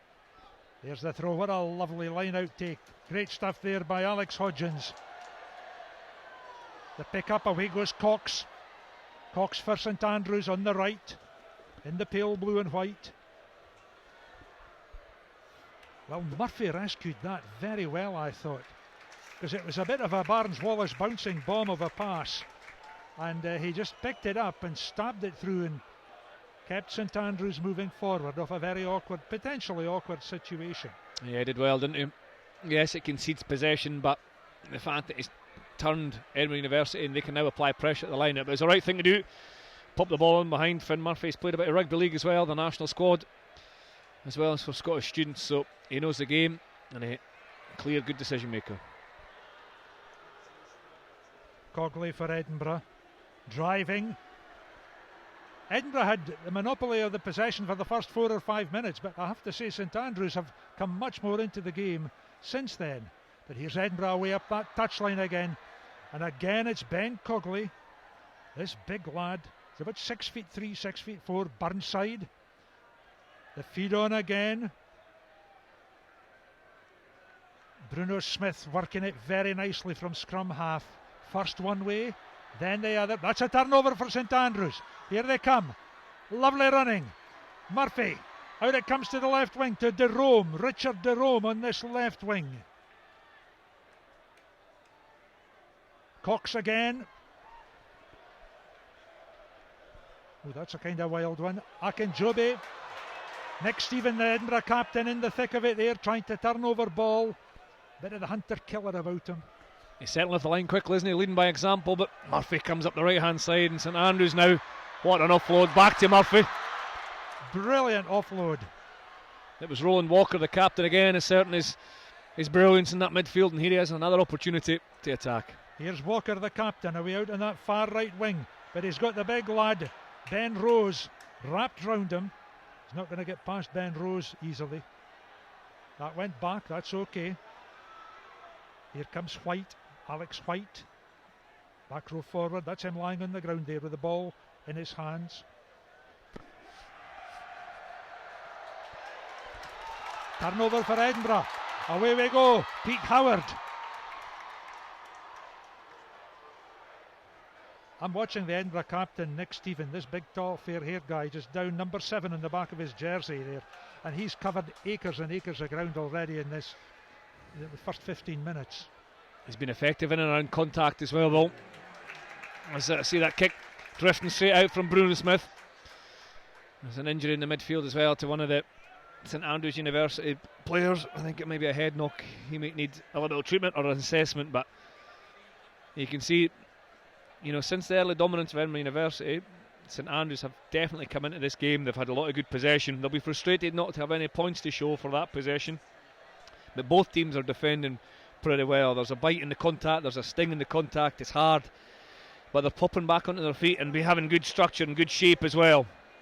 But the you look at the clock, only played 60 minutes. These guys will be breathing hard, and they'll look forward to the rest of the game. But they've certainly started off at a pace and an intensity that can be proud of.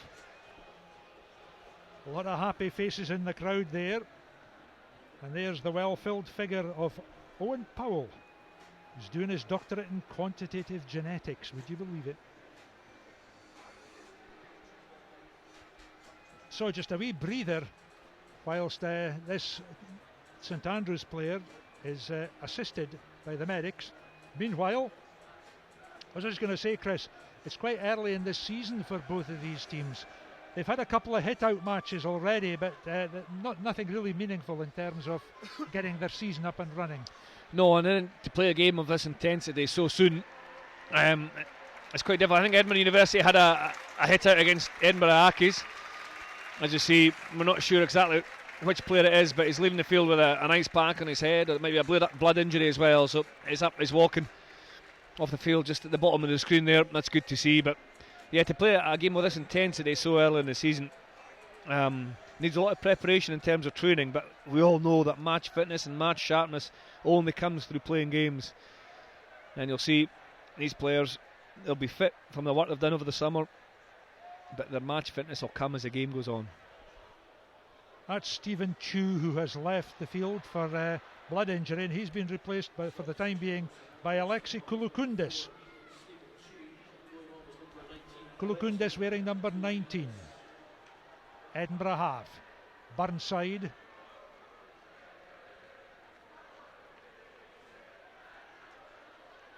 Bruno Smith there just on halfway. Whoops, tripped over the whitewash maybe. Great running there by James Carson. That was good strength and initiative by the youngster. Here goes Small Edwards. Stephen. Edinburgh just working it up. Cogley goes again.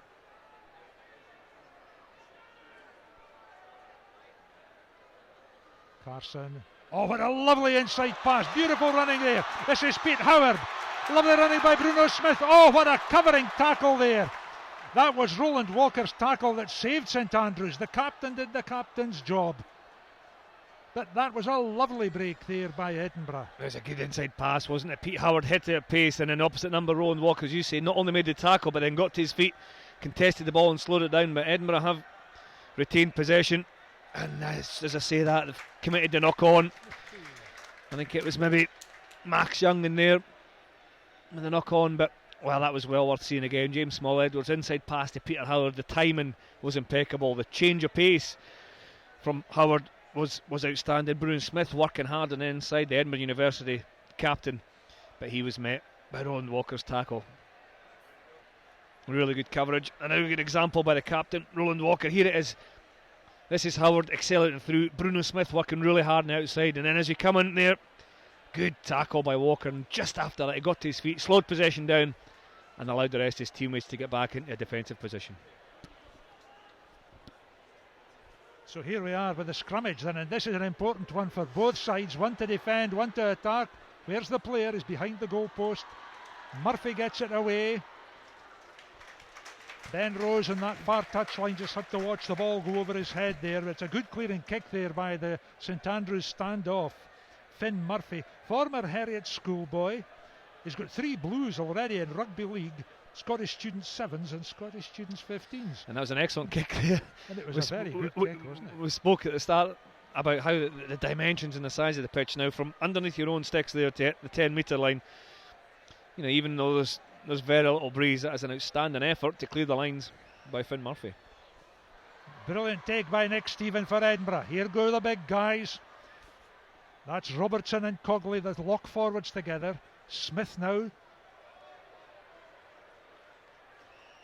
Carson. Small Edwards with his 3/4 lining up outside him. James Smith takes it on. Smerdon, the fullback, is up there. What's he doing in amongst all that rough stuff? Oh. James Carson, number 6 for Edinburgh, right at the bottom of that melee there. And then out it goes a bit wider. Small Edwards, that's a lovely timing of the pass. Oh, here goes Rose again. Rose for the corner. Nobody can stop this big guy. He waves his arm in triumph, and then he dives for the try. 2 tries for Edinburgh, 2 tries for Ben Rose. Edinburgh lead 10 points to 0. Another excellent try by Edinburgh University, and it's that number 10, James Small Edward. He's pulling strings. He's allowed to take the ball to the line. St Andrews University have to get up quicker, take the time and space away from him, because he has so much time and quality in the ball. He's distributing passes, he's just inviting his teammates to come onto, and that's exactly what Ben Rose and Robbie Kent both did. It was Kent first, then Rose, and you just knew he was going to finish from there. As you say, 6'6", he got on the outside. Michael Sutherland then came inside Jacques Charam and scored his and his team's second try of the evening. But the distribution from the Edinburgh University midfield is outstanding, and the strike power out wide, and Ben Rose gets his second try.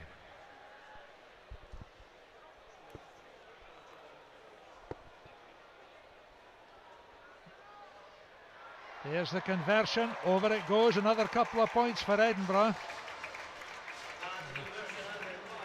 Robbie Kent runs back there, 12 points to 0 now, Edinburgh lead.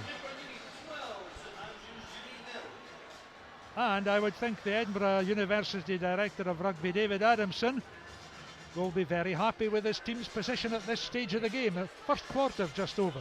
I think so. I think early points is always good in any big match. Settle the nerves, get yourselves into the game, and then to be able to withstand the pressure that St Andrews then had afterwards and to reply with a second try, I think David Adamson will be very happy indeed. Burnside, the receiver of that kick-off. Here he is lying on the deck with a sort of turquoise blue hat on. Akinjobi underneath this does very well. Oh, that might be classed as lifting the feet above the horizontal. However, he was on the deck at the time it happened. So here come St Andrews. Murphy, the standoff. Out it goes along the line to McGregor, this big centre. Walker, the captain, and right wing. Oops, a daisy, that one went through the legs. There's nothing the student body likes better than to see somebody drop it and the ball go between their legs. No mercy from the spectators. Here's Akinjobi again. There's the sidestep off the left foot.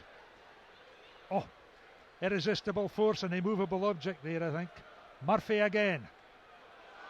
Oh. Big knock on. Change of tactic there by Small Edwards. Rose is on the prowl again, and St Andrews have to hack it dead in a hurry. It's going to be a scrum 5 to Edinburgh University, and they've just turned up the heat, haven't they? University of St Andrews trying to break free. They couldn't. They turned over the ball and quickest to react. I think it was maybe James Smith again for Edinburgh University, securing possession. And then from the turnover in possession, that man James Small Edwards knew the space was in behind, and instead of passing, he just pushed a lovely kick through that Roland Walker had to deal with, and he could only kick it dead. There's another look at the east stand there, Bill. That is just great to see. Saturday evening, 6 o'clock, 6:30. I don't know, there must be over 10,000 there enjoying the action in the field. Normally at this time on a Saturday night they would be studying, I dare say. Or maybe not. Maybe not. Here's the scrummage. Edinburgh have Burnside capsized there. Stout defence by St Andrews. Remember the history of this, that it started away back in the 1860s, and then the fixture kind of went into abeyance for a while, and it was resurrected in 2011. So they've played 6 games since then, of which St Andrews have won 4 to Edinburgh's 2. And St Andrews have won the last 4 if the truth were known. But they're behind in this one. Sharam clears. Rose catches. Watch this big laddie go. Look at the stride length. Woomph! Listen to the roar of the crowd. They love this. Carson takes it on. That was a direct route back, Bill, by Ben Rose. There was only one way he was going, as he's got the ball again, driving forward, offloads at that time to Bruno Smith. Just a foot and touch. Hear the oohs and ahs. Yeah, the Edinburgh University are playing this pretty well. They've got good territory. They've withstood all the pressure that St Andrews had after that opening blitz that resulted in Edinburgh University's first try, but they're actually controlling the game very well. They're kicking at the right time, they're playing in the right area of the field, and they're now beginning to move the target. Just that extra pass, meaning St Andrews have to commit more and more into tackle, and St Andrews just need to get some territory now. They need possession, and they need some quality possession in the opposition territory, but they just can't escape their own half.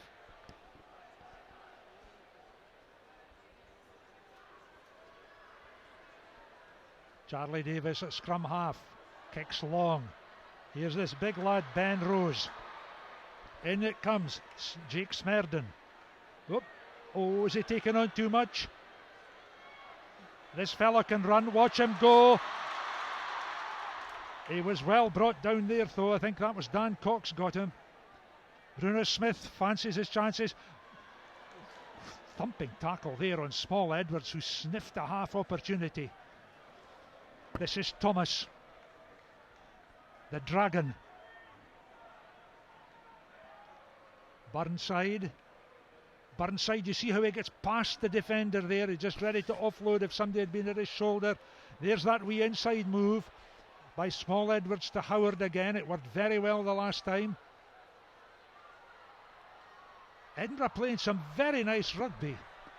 Just the occasional pass not going to hand, but both sides trying to stitch together good passages of play. They are, and the difficulty for University St Andrews, I said they needed territory, but when they kicked there it was too long and it was right into the danger man Ben Rose's hands, and that just brought the attack back on to University St Andrews. And thereafter University are playing some nice rugby. They're varying it, they're passing the ball inside, outside.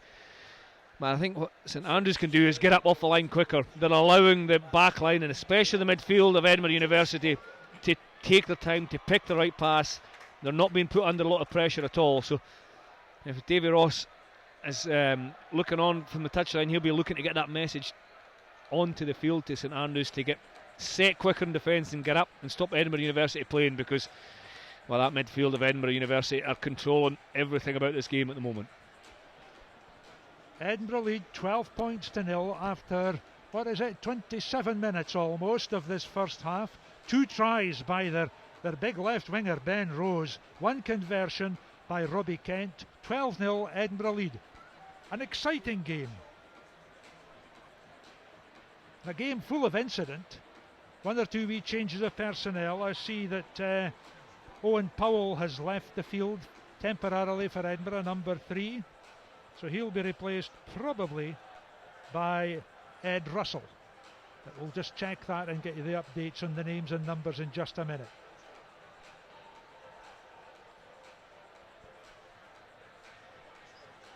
So repair to one of the players there, just allowing the rest of the operation to get their breath back. Been quite fast paced. I think they need it, to be honest. I think the tempo's been great, and it is a shock. You keep playing, these guys, some of them maybe used to playing in venues and stadiums like this. Obviously some played last year, but the intensity that the crowd brings and the intensity the occasion brings is still difficult to get used to. So for the first 25 minutes that carries you along, and then the fatigue hits and you're going to clear your head and make some good decisions, and Akinjobi makes a good decision here up the right hand side. Bill, there's Akinjobi, lovely pass, out it goes to Walker. Walker down the touchline, cutting in field. Beautifully picked up by Hodgins. Always in touch. It's forward pass. A forward pass. Oh. Yeah, it was again the noise and atmosphere. The players didn't pick it up. We didn't pick it up. But I think the pass from Akinjobi to Roland Walker had just drifted forward. TJ Akinjobi, the big number 8 for St Andrews. Former pupil of Wallington County Grammar School away down in Surrey. Used to play for the Surrey under 16s, so he's been good enough to get representative level in a highly competitive area of rugby down there south of London. So he had a nice break there off the back of the scrum, and look at this lot on the terraces. Get in there, eh? Look at them. There you go. I do hope their parents aren't watching. Or maybe I should say I hope their parents are watching. There you go. Oh, they're loving this. What better way to spend the early part of a Saturday night? Yeah, absolutely. Oh, lovely wee run around there. But and that was forward again. Just forward as Big Rose began to stretch into his full running stride. Oh. Yeah, they're trying to, and it's a clear ploy to use the big wingers. Peter Howard's broken through on 2 inside passes. Ben Rose that time, the ball was drifting forward to him. What James Small Edward had was opportunity to go inside or outside. He chose inside one. It was forward pass, a good refereeing decision by Finlay Brown, but again that suggests he's got time on the ball. St Andrews should be getting up quicker and stopping that the opportunity to look outside and then turn the ball inside. Just drifted forward, but it's a good strike by Edinburgh. The midfield are playing well. The scrum's doing well as well. Whoa. Bruno Smith. Oh, what a great break by Bruno Smith. He must score in the corner. Fabulous try by the Edinburgh scrum half. 3rd try of the night for Edinburgh. That was beautiful running by Bruno Smith, who's really been on his game all this match. It's 17 points to 0, and in a minute or so we'll get another look at that one, Chris. Well, we spoke about the Edinburgh midfield, but it was the scrum, it was the pack, it was the big guys up front. That was a strike against the head. They actually drove St Andrews clean off the ball. Burnside had the awareness to come up the short side, and he fed the ball early to Bruno Smith, and that's a 45-metre run for Bruno Smith. He knows he's going to score, he celebrates before he puts it down. But it was good play by the experienced Scott Burnside to know, after the good work of the front five ahead of him, they turned the ball over. He knew that space up the right hand side was there. St Andrews are lined up to attack, and the sucker punch, the counter punch, resulting in Bruno Smith scampering over him from 45 metres.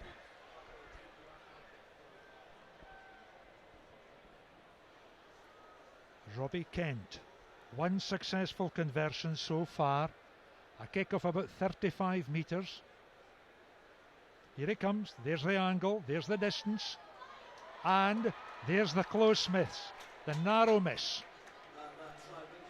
17-0 the score remains, there you are. Just less than 10 minutes to go to half time. But that really was a cracking try, and I have to say, all three scores by Edinburgh have been right out the top drawer. They have been, and they've all been slightly different. That was one, as I say, that the pack drove St Andrews off the ball, so it had brutality, it had good technique, it had power in it, and then just the clear head from Scott Burnside to attack the short blind side, up this west hand side, and then the clinical nature of Bruno Smith to finish off from distance. Akinjobi underneath, ships it infield. Smerden took his eye off it, but he recovered very well.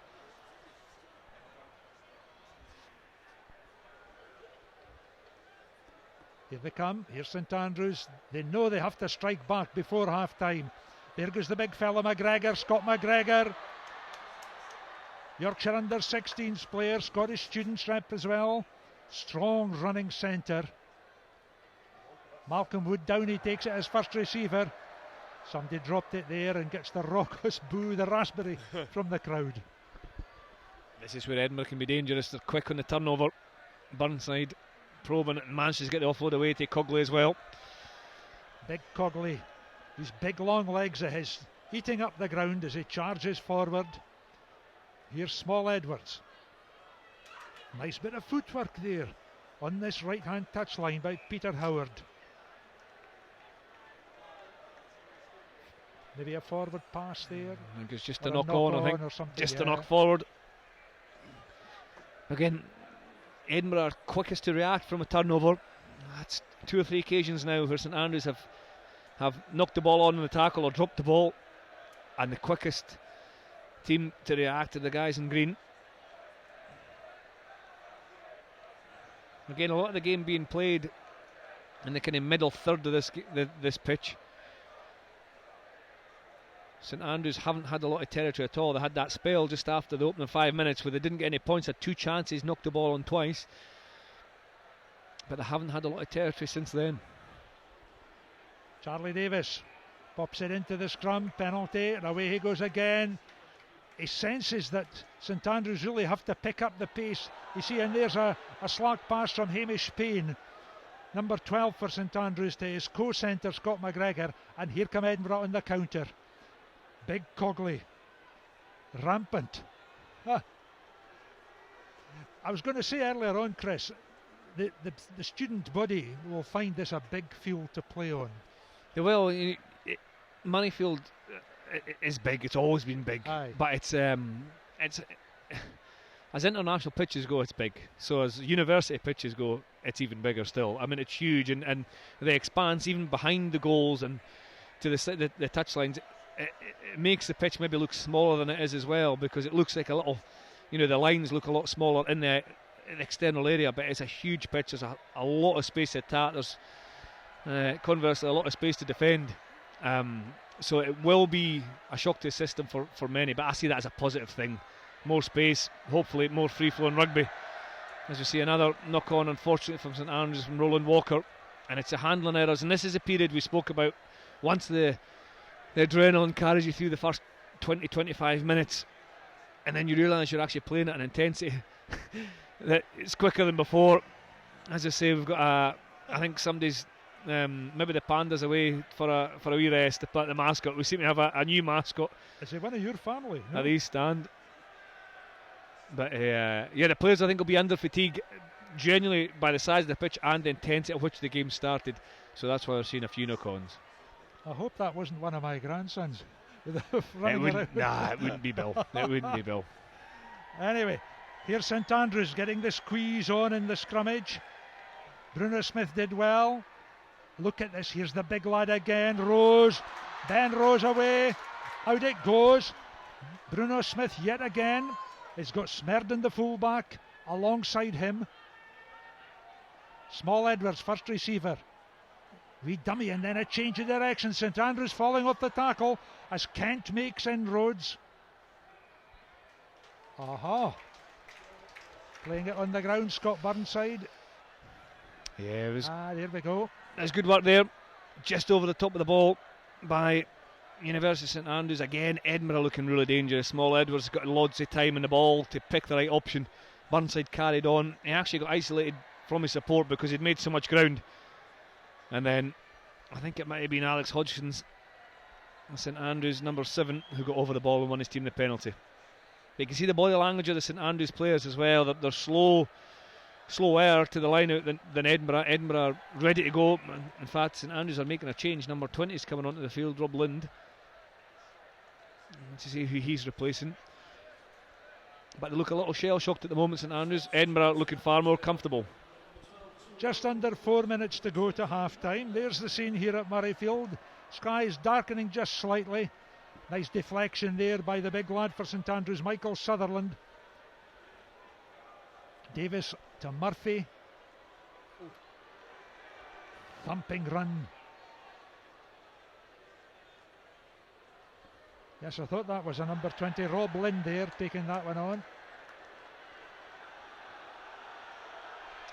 And a knock on just in the wide channel this time. I think it was Roland Walker. The pass was just a little bit too far in front.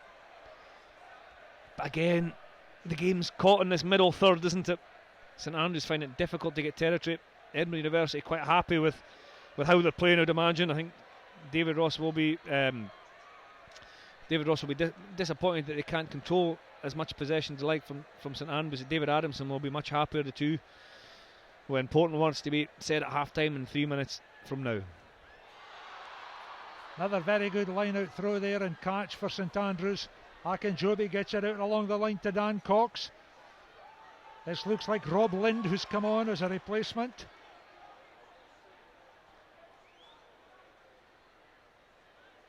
Murphy taken on there by the pack. Cox again, one of the older heads in this team. Alex White, the wing forward, takes it up. Now you see they're spreading the ball nicely, but there's not very much momentum on it. Akinjobi tackled by Kent. Up come Edinburgh. There's a slack pass, you see. This is Sharam. Jacques Sharam.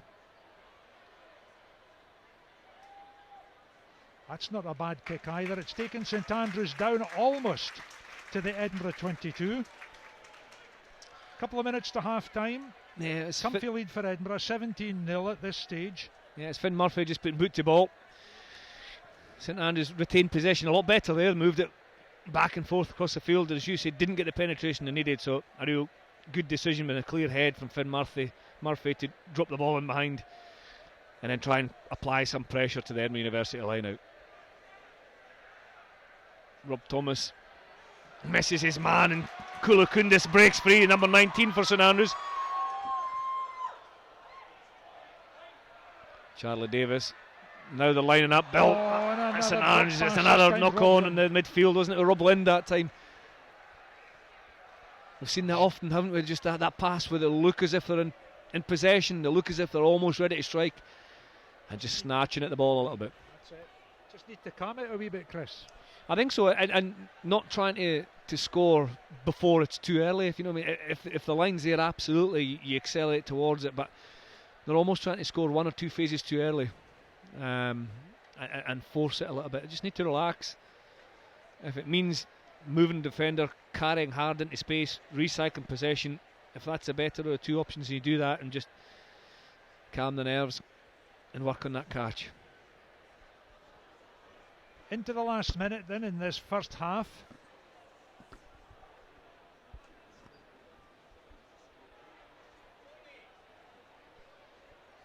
Number 7 there is Alec Hodgins with that little sort of greenish black scrum cap on.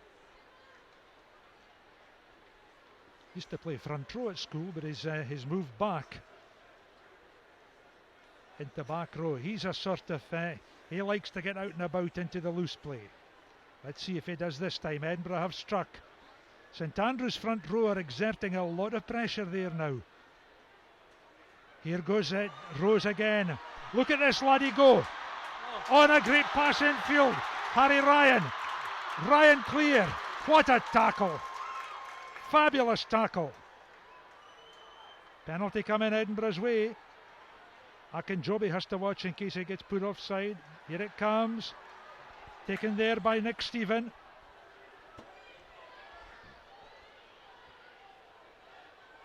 Now let's see what the decision is here, Chris. Are Edinburgh going to go for touch or go for goal? Well, yeah, it looks as if they're pointing to goal, isn't it?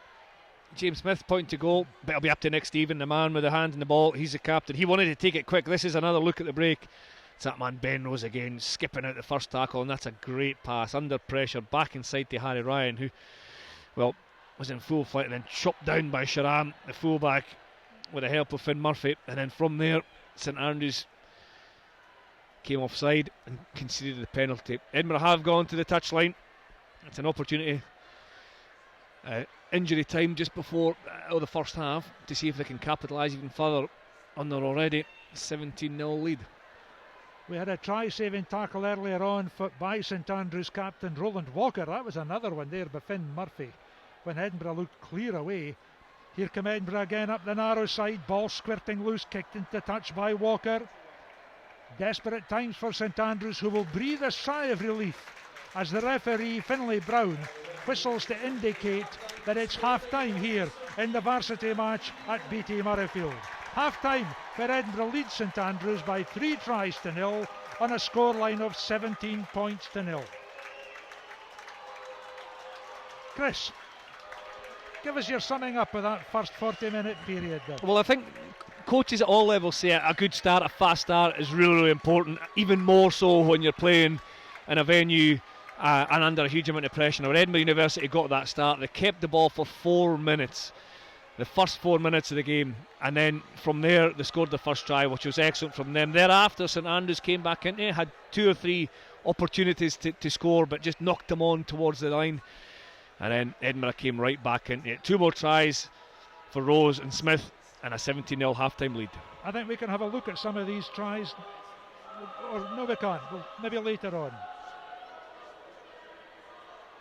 Looking ahead, Chris, coming to the autumn tests, we've got Samoa, New Zealand and Australia visiting Murrayfield. Yeah, no, it's great, isn't it? What's the Scottish rugby scene made you, how do you view the Samoa game in particular, because that's first up? Well, it's the next one, and that's really important, and it's the next opportunity for Scotland to take the field at BT Murrayfield. Gregor Townsend's first home game in charge at BT Murrayfield, and it's the next opportunity for the players who are lucky enough to be selected to show how they'd like to play. They certainly played really well in their summer tour against Italy and Singapore, and in Australia and Sydney. The first win in Sydney for Scotland, and some of the attack and play was excellent. Missed out in Fiji, but they'll look ahead to the Samoan Challenge, and thereafter New Zealand and Australia. I only lie when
So there we are, Chris. We were on about Samoa coming here in the autumn.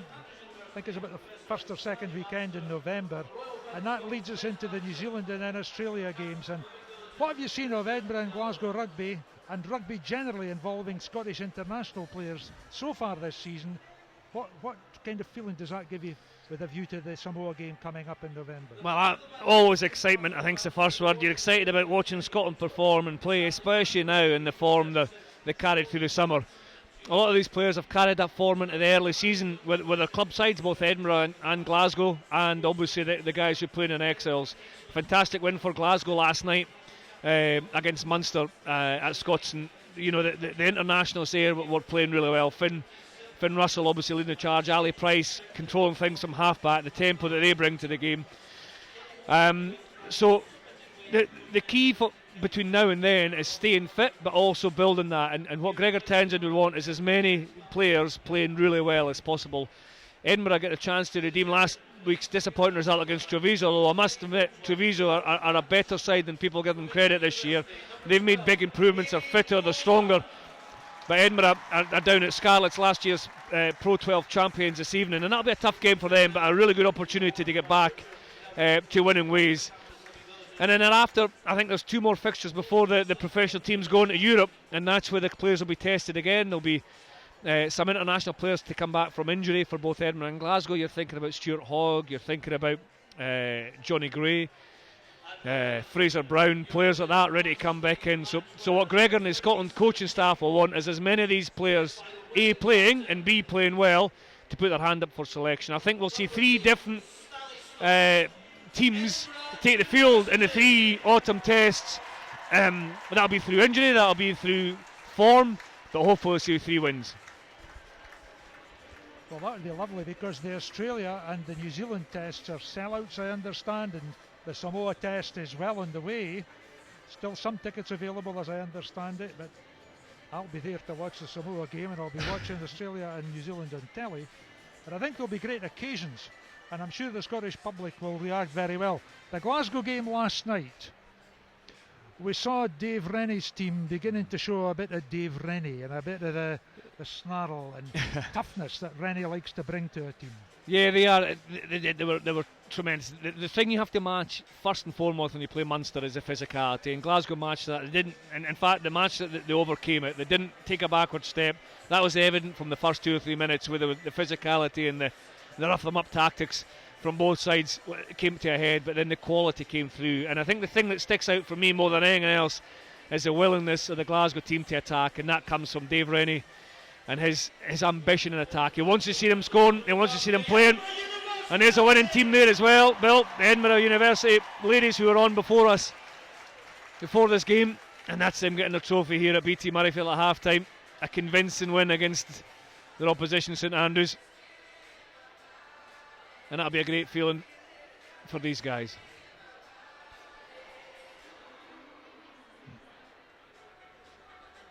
So that's the Edinburgh University team there, just receiving the cup and the plaudits of the crowd. But here are some of the tries, Chris. Well, this is the first one, and we've talked about James Small-Edwards here. He's got a lot of time in the ball. He actually throws the dummy to Robbie Kent, a short pass, and then floats over a fantastic pass right into the arms of Big Ben Rose, and he still had to finish that. He was under pressure, but stretched over the line and got the first try. This was the inside ball to Peter Howard, who'd seen back inside to Bruno Smith, and captain of St Andrews University, Rowan Walker, comes in with this challenge, pops back to his feet, and then wins the possession. And this was a turnover. It was against the head from Edinburgh University. St Andrews had lined up to attack, and then Scott Burnside knew that, the Edinburgh University number 8, he knew there was no one on that right hand side. He slipped the pass to the gas man, Bruno Smith, who celebrated 5 metres out and a big smile on his face. That was Edinburgh's 3rd try, and it took them 17-0 ahead, and that's a half-time score. I think what they need to do in the second half, Edinburgh University will look for more of the same. They've had a lot of control from their midfield, from their half-backs. They've been combative up front. I think University of St Andrews will be a little bit disappointed with how they've played. They'd like to retain possession for longer, and I think they'd like to defend much more efficiently, and by that I mean putting more pressure on the Edinburgh University, especially their midfield. Yes, and there's been some they've fallen off a few tackles, St Andrews have, and they've also, some of their handling, their passing and catching has kind of let them down a bit at times. Yeah. I think you and I said during the commentary, they just need to calm down a wee bit. It is, and quite often in big occasions, you think there'll be a bigger problem to solve, whereas the two things that you mentioned there, quite rightly, that we've covered, that the University of St Andrews would like to improve on is defending quicker, so putting more pressure on Edinburgh, not allow Edinburgh as much time and space to make the decisions to play with ball. And the other one was just looking after possession, so getting your catch right. So to break it down into simple language, they need to have more line speed in defence, and they need to really just calm themselves when they're on the ball, focus on the catch, and do the simple things well. And that, for me, would be the two messages that David Ross will be given to the University of St Andrews, and that will get them into the game if they're able to do that. University of Edinburgh, well, they've controlled territory. They've been much better in possession in terms of retaining possession, and when they've had to defend, they've been physical in there as well. I think Edinburgh have had the star man in Ben Rose, probably the most lethal of the attackers at the moment, and the best playmaker at the moment also in James Small-Edwards. Yeah, and that comes from a certain amount of dominance up front. I think Ben Cogley's carried hard in the second row. Nick Stevens led by example. Scott Burnside has quality in there, and it allows, as you say, James Small-Edwards to pick the passes, to hit Ben Rose, to hit Peter Howard. Robbie Kent and James Smith have worked hard in support and broken through a few times, and Bruno Smith's got a try from 9 and he's very active. I think in terms of the University of St Andrews, the Alex White, the big blonde number 6, has done reasonably well and he's carried hard. Hodgins has been busy over the ball. Finn Murphy's had an element of control behind a beaten pack so far, but they'll be looking for more of their players to just calm the nerves a little bit and make good decisions at the right time in the second half. So the players have been off for their 10-minute break or thereabouts, and we're just about ready for the start of the second half. So those of you at home who have had put the kettle on, I hope you've enjoyed your half-time cuppa and your biscuit, and you're ready for another session of 40 minutes. You can see the crowd again for that shot bell, isn't it? I mean, I don't know. It's great, isn't it? I can't count it, but you're looking full length of the field, upper tier and lower tier. It's noisy as well over there. That must be over 10,000, I'd guess. Which is great for University Rugby, great for Scottish Rugby, and there's a surface they're playing on, the BT Murrayfield, absolutely immaculate. It's been home to Hart and Midlothian in the recent weeks. They played a game against Aberdeen here as they're waiting for renovations to finish at Tynecastle. 2 more games for Hearts here in the weeks coming ahead, but the rugby posts are up at the moment and it looks absolutely immaculate.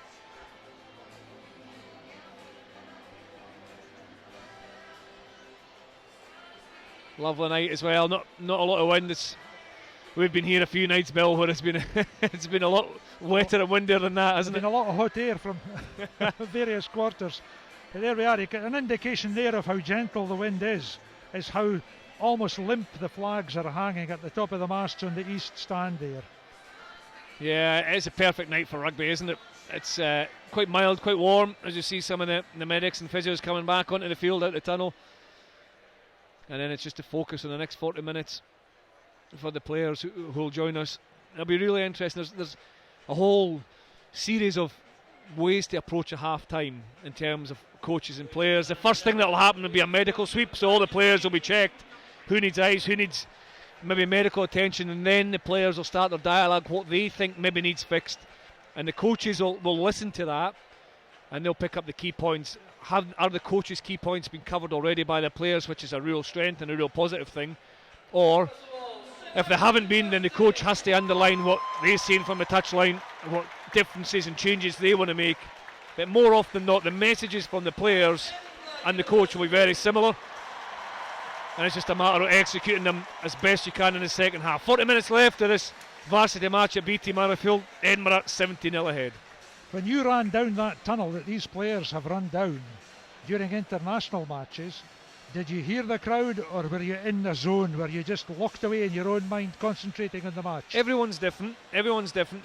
For me, I heard the noise. I heard the kind of rise, the crescendo noise, but it was almost, it's quite difficult to say, but it was almost secondary. I was aware of it, but my focus was purely on what I had to do in order to try and inspire the people who came to watch, or or make the people who came to watch proud. So rather than me focus on the crowd, I had to focus on the roles that I had in order to hopefully make a difference and then get that roar when you're scoring the tries and kicking goals. Well, let's hope the students enjoyed the experience of coming down the tunnel here at Edinburgh. St Andrews having started the second half. Edinburgh regained possession. Penalty, holding on by Edinburgh. Yeah, it was Robbie Kent. Robbie Kent. Just, again, making ground in behind St Andrews, but the tackle came in, and then the St Andrews players were quickest to react to that tackle, get their hands on the ball, and Robbie Kent was penalised for not releasing. And an opportunity, the first real opportunity of the second half for St Andrews. Let's see what they'll do. They didn't drive many lines in the first half. Most of them went off the top. They've got the big number 8, Akinjobi, out in the midfield, as is Alex White. So it looks like, again, they're going to... Oh, they've lost possession. Line out steal by Edinburgh. Well knocked back there. Big Ben Cogley. Oh. And a bit of skullduggery on the carpet there, and some tempers fraying just slightly. Yeah, it's frustration, isn't it? Yeah. It's frustration beginning to boil over. We saw that last night at Scotstoun as well, between Glasgow and Munster. Brilliantly refereed by Nigel Owens, and Finlay Brown's just, tonight's referee's just calming everything down. And that's frustration. It's a good opportunity for St Andrews, but they conceded the line out. Edinburgh got up and won it in front of the jumper, and then to rub salt into the St Andrews wounds, they conceded the penalty as well.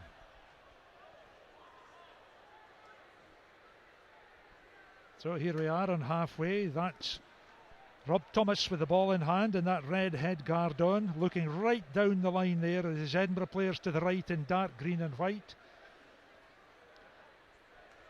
Well taken there, Nick Stephen.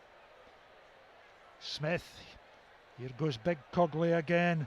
He's a big machine, this, isn't he? He's carried a lot of ball. He's been physical, and he's put his hands up to carry off. And there's Scott Burnside getting carried, but he's hit hard.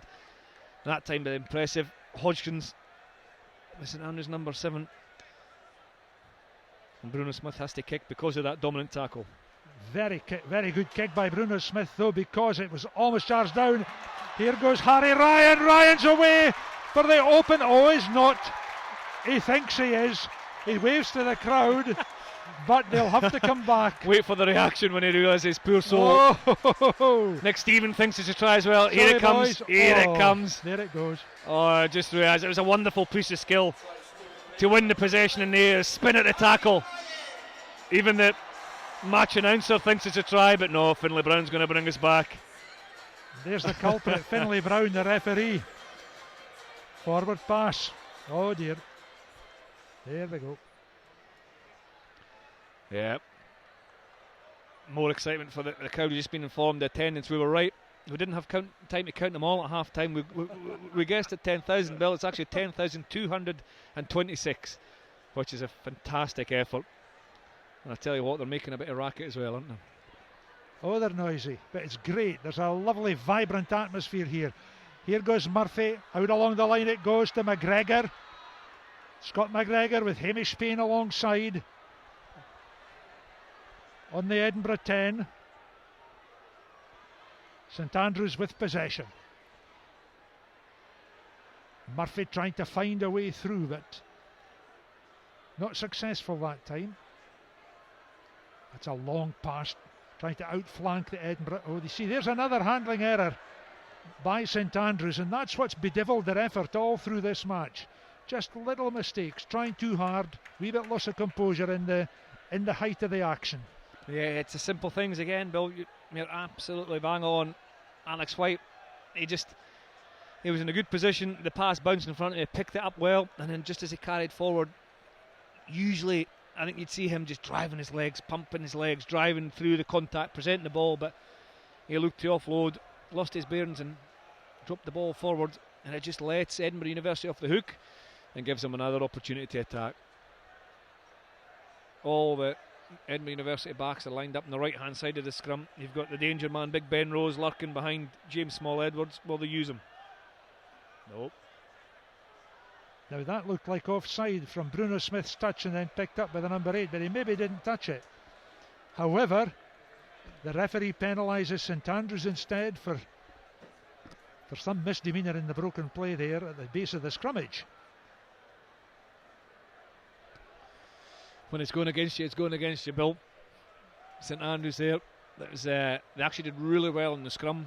They then disrupted Bruno Smith, stopped the pass going to the dangerous backs, and dangerous Ben Rose, as we said, was preparing to launch in that backline attack. So St Andrews worked really hard in the scrum, then added the pressure, and then just knocked the ball forward. Here's a try that was disallowed.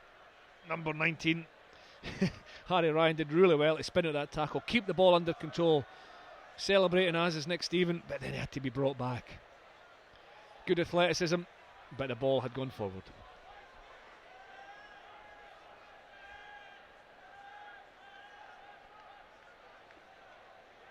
Quick engagement there by Alex White for St Andrews, coming in on the tackle very quickly. This is Thomas, the hooker.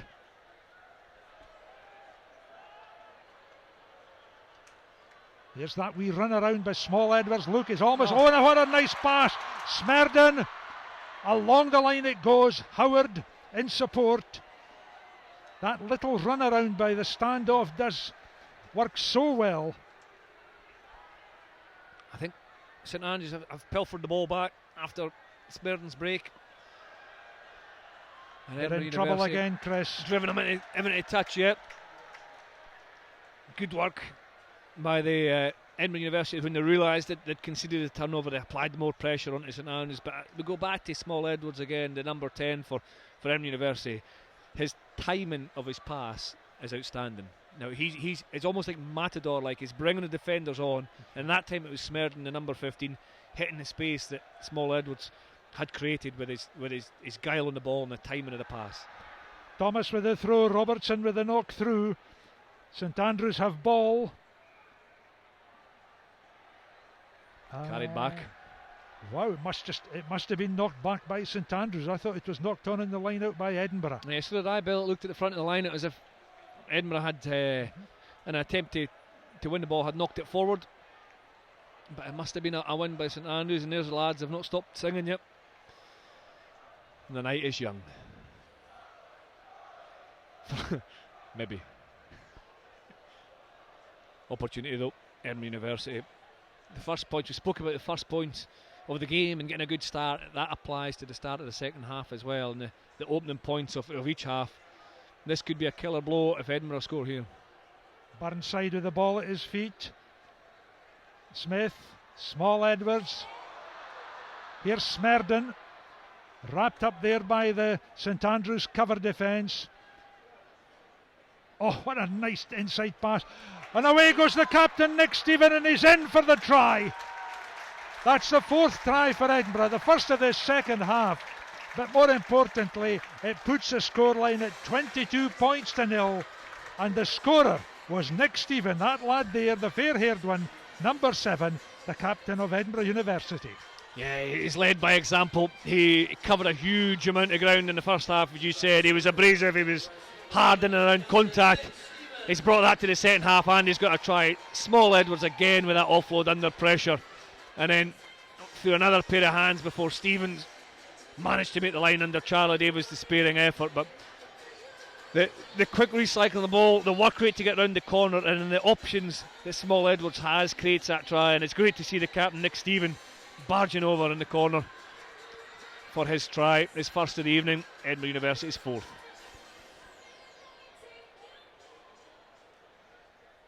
Robbie Kent, 1 conversion out of 4 so far. Well, 1 out of 3, I beg your pardon. 1 out of 3 so far. Here it comes. Will this be his second? Oh, it's very close. It's got there, just into the corner. 24 points to 0 now. Edinburgh lead. Robbie Kent with his second conversion of the afternoon. It's a good kick, wasn't it, from this touchline, the West Stand touchline. It's a big old kick from there, and it just had enough to creep over the bar from Robbie Kent. Second conversion. As you say, 24 points to 0. It's an important time to score just so soon after half time. Let's see if St Andrews can get back in the game. A rare mistake from Scott Burnside as he knocked on there. Referee playing advantage to St Andrews, who now have the ball, and away they go. Ziskulakundis, Rob Lind Rob Lind just short of the try line. Great opportunity for St Andrews. This is Roland Walker, the captain. Out they go again. Murphy. Oh, it's a wild one. Who's got this? Hamish Payne. Actually, that was Sharam. Into the corner goes St Andrews. Oh, it's a penalty for Edinburgh. Crossing over. Crossing or obstruction, I think, Bill. It was a delayed pass. I think it was Sharam who fired a flat pass out towards Richard Jerome, and it was either run in behind the player, or there's a player made contact with the Edinburgh defence and obstructed the defenders getting over. Here it is Sharam, lovely pass, and it's that hard line, isn't it? It's big number 5 Michael Sutherland who made contact with the defence that stopped the defenders getting over to make the tackle. I don't think they'd have made the tackle, but there was certainly some form of obstruction, and I said before, when your luck's not in, it goes against you, and it's certainly going against St Andrews at the moment. But that was better. Good break by Rob Lind, far more direct, finding space in behind the Edinburgh University defence, and they created a scoring opportunity. Thomas throws. Edinburgh have. That's Harry Ryan again in the thick of it, number 19, sweeping up and tidying up.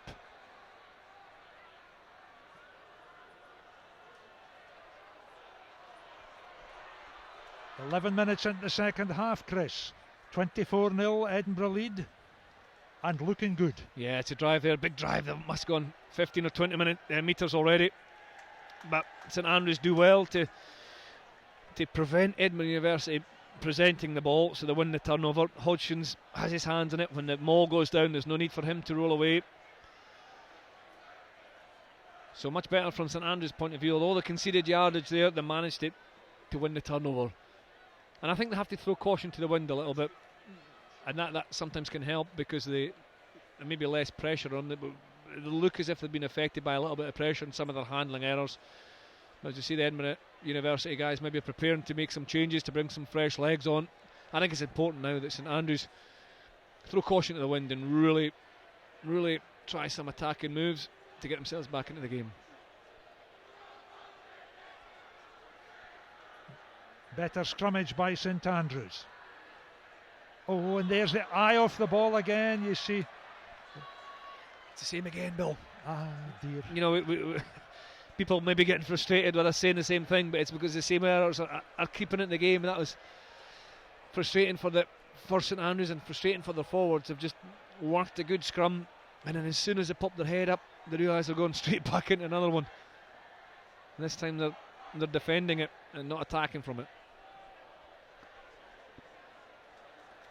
On for St Andrews, just out of shot there comes number 18, Jamie Morrison. There he is, this big lad. 6'4" he is, so he tells me, and he's a hooker. Former Stuart's Melville lad and an Edinburgh under-20s player. There he is with a red scrum cap in the middle on the left, poking up there like a Belisha beacon. They'll be looking to make an impact. It's frustrating when you're on the bench and you're watching your team maybe not performing like they can, so you'll come on and bring all the energy you can. He certainly brought a bit oomph to the front row of that St Andrews scrummage. I said to him before the game, I was speaking to him, I says, he must be about the biggest hooker in British rugby. He just said, yeah. Here's Burnside. He's in his element today. Scott Burnside is such a good player. He's a talented player. He's a medicine student, intelligent bloke, and he's been part of the national age group set up for a good number of years. Obviously, under 20s player a couple of years ago. There he is again, so comfortable in the ball, moving his body, looking to find space either side of the defender rather than just going straight in him. And he's had a huge work rate as well this evening. Rose in the chase there. Here goes Sharam. He'll need to get his skates on. Being scragged there by a host of Edinburgh players, but St Andrews have done very well to get that ball away. Now Jake Smerden has it now for Edinburgh. There he is. Let's see what he can do with this. A wee sidestep and a hitch kick. Then he gets caught in the Edinburgh 10. Smith, far side it goes. That's James Smith. That was Bruno to James there.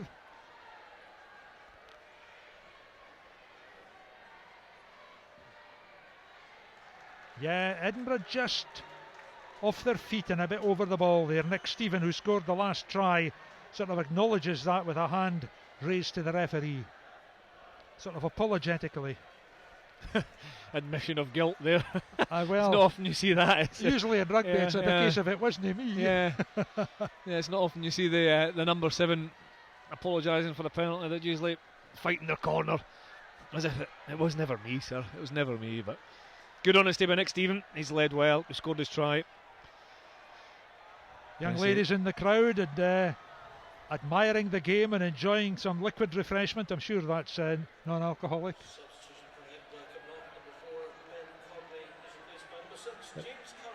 It's just the noisiest place I've been in for a long time, this, and there's, most of the crowd are on that far side, but the noise never stops.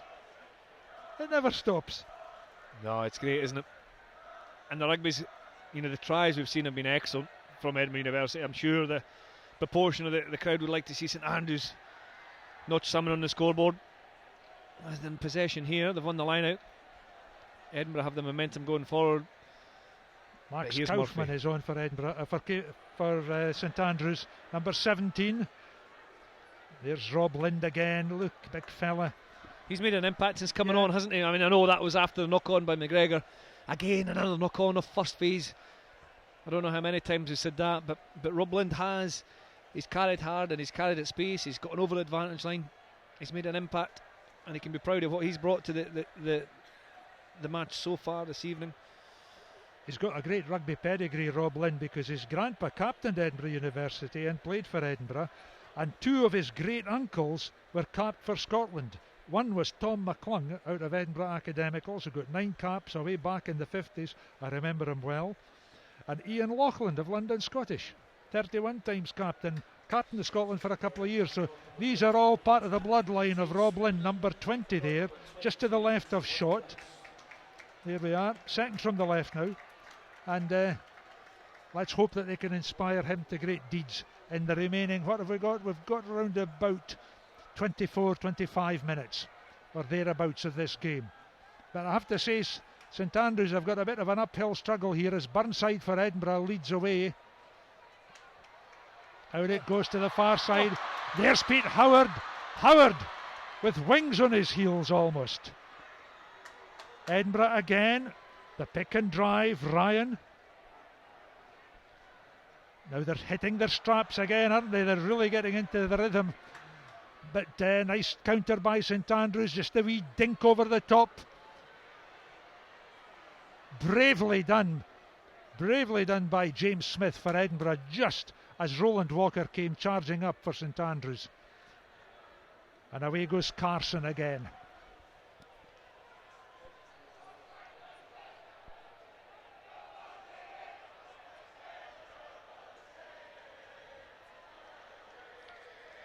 Edinburgh have to make sure they commit enough numbers to the breakdown to retain possession here.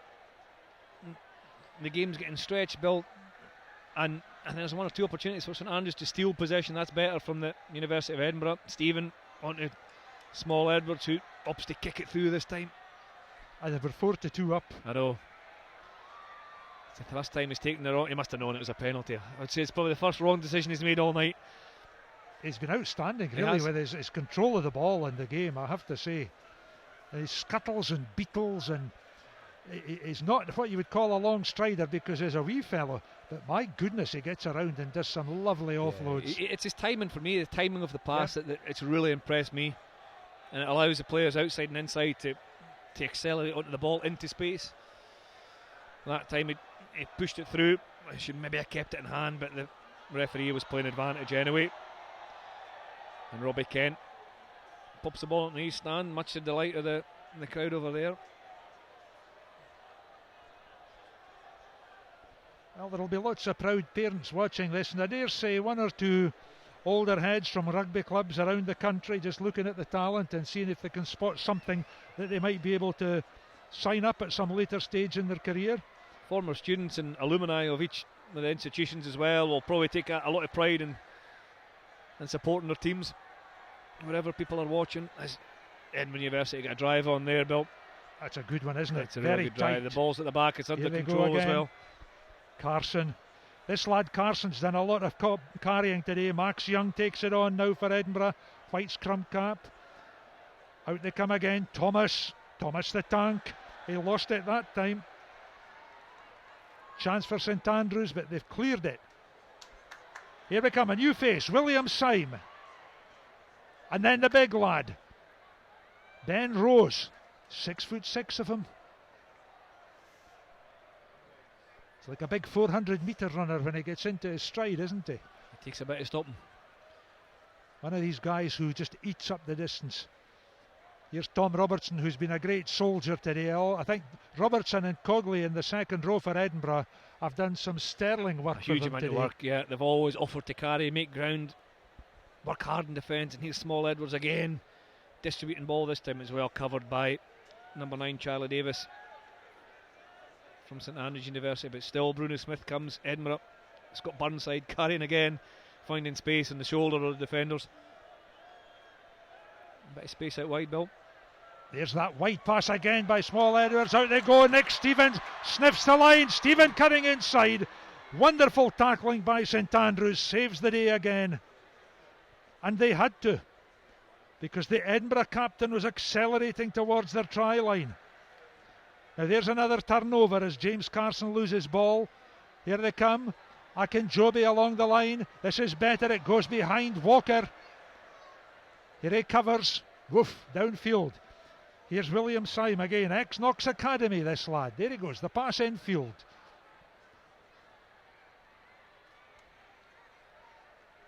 It's a long In phase fact, of play. I beg your pardon, that's not John William Price. Syme, it's John Price. Aye. I've got the wrong team. It's John Price. It's a long phase of play as well, Bill. I think they're as tired as we are, because 2 or 3 times St Andrews have had the advantage and they've kicked it away, which means advantage is over, and it means they're just inviting more pressure on from Edinburgh University. The defence is brave though from St Andrews, so there they are, continue to put the tackles in. And as the whistle going now, another knock on from Edinburgh University. This time the ref blows his whistle. The lads can get 2 or 3 minutes to catch their breath before setting in for the next scrum.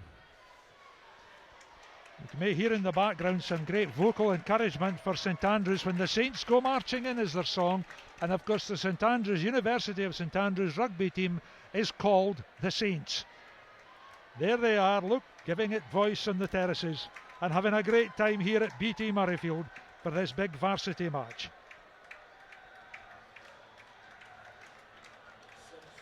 You can see that. Look at the water carriers, look at the medics coming on, the body language. The guys are really beginning to tire now.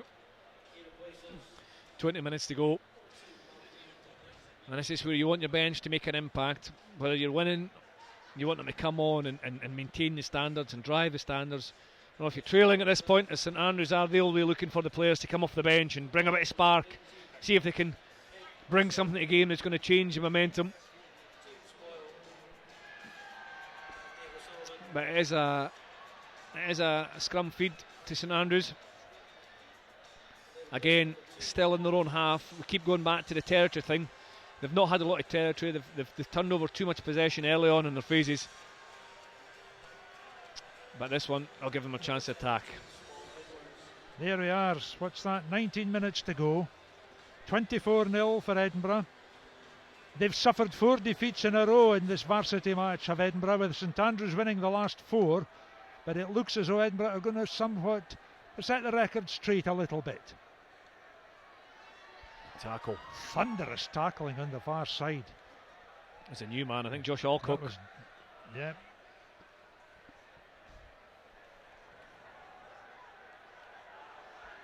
So lots of subs on the field now. We've got Boyle for Edinburgh, number 16, Alcock, number 17. I think I see Ed Russell on there, big lad, number 18 as well. Oh, thunderous tackle, look at that. I said earlier on, Chris, I think David Adamson, the director of rugby at Edinburgh University, will be very pleased with the way that his team have sort of knitted together after such small amounts of practice. They have. They've attacked well, defended well. They're back on the attack here from another turnover. That looked suspiciously forward, I think it was. The pass just drifting forward to Dave O'Sullivan, a former Munster under-18 player. But David Adamson will be proud of what his Edinburgh University team have done so far. We spoke earlier, both teams haven't had a lot of preparation time in terms of games. They've trained a lot over the summer. The strength and conditioning is up to a level that they'll be mightily impressive, but it's the time spent on the field that they've not been able to get. Obviously the university just started back last week, and these guys are taking time out their summer break to meet up to train in preparation for this fixture. But it's definitely David Adamson who will be the happy of the two coaches at the moment. Right, let's see what St Andrews can do with this one.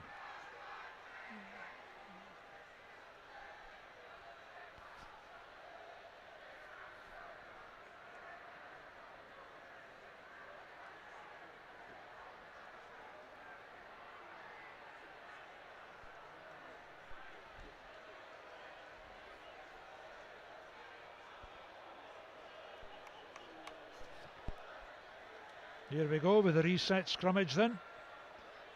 Charlie Davis. Oh. It's all a bit higgledy-piggledy in there just now. A lot of changes, a lot of replacements in the front row. Sometimes disrupts the flow. Just referee Finlay Bound setting his stall out, asking them to adhere. Let's hope we get this ball in and away and get it moving this time.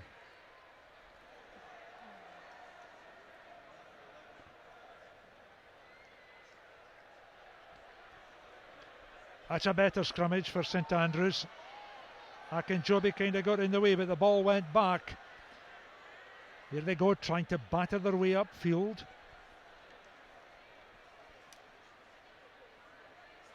Along the line it comes. Better this time.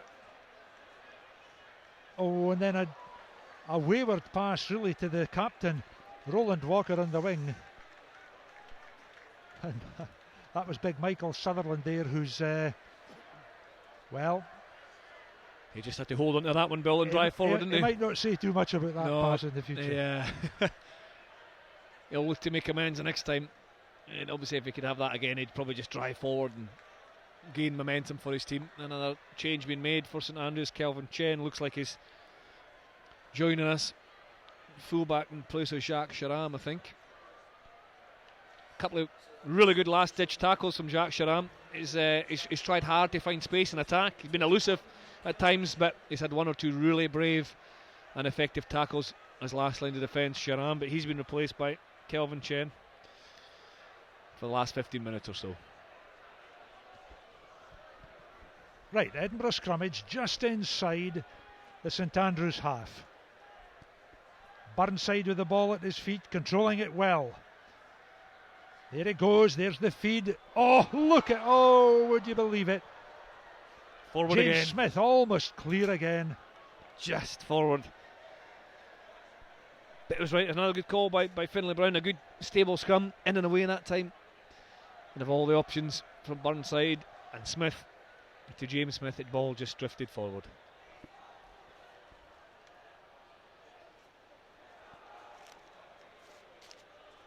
Of course, the players keep rotating with their changes, but some of these big guys coming off now who have had a major part in this game, Scott Burnside being one of them.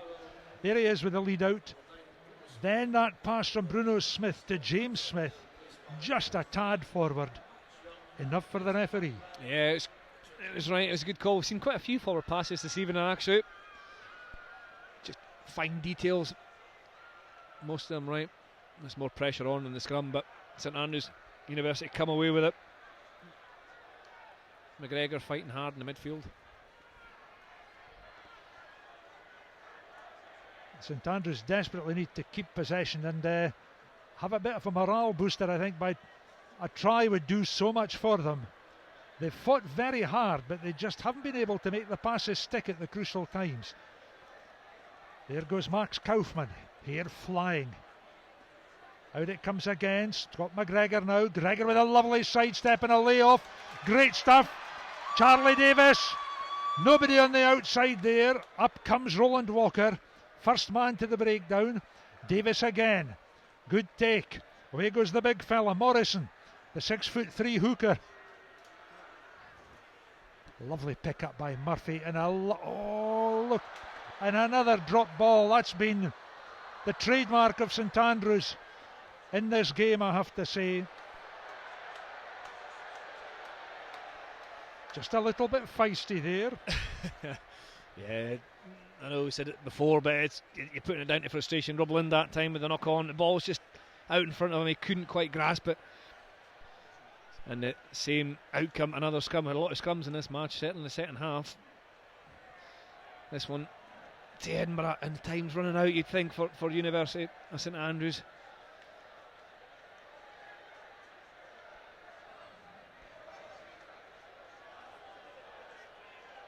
I think that's Nick Stephen at number 8 for Edinburgh now, and Harry Ryan on one flank. I'm not sure who's on the far side. Lovely service. Look at the running. Here's James Smith again, and the inside cut. Still Smith and Kent at centre. Dave O'Sullivan, a long kick. Oh dearie dear. And Kevin Chen, former Edinburgh Academy lad, couldn't hold that ball. He'll feel he's playing in his old school colours there with the pale blue and white. Yeah, he actually did well to cover that kick because Edinburgh manipulated that quite well. You've got David Sullivan on at standoff. He saw some space over there. Kelvin Chen had read it. He scurried over, but he just couldn't do the final part and take the catch.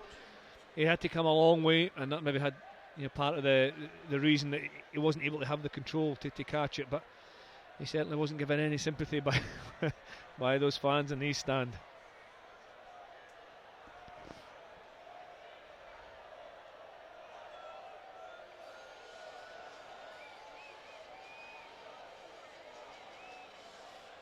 Alex Hodgins, the wing forward for Cambridge, has come off the field, and Cambridge rejig their scrummage a wee bit.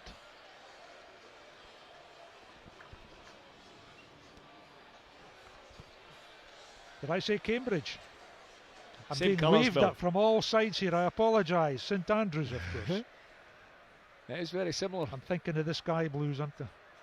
That game will be coming up soon as well. And I believe Finn Russell's brother Archie is in the running for a game for Cambridge. Centre, former Ayr player. And Scotland under 20 as well. James Smith making another cut there. Here comes Nick Stephen.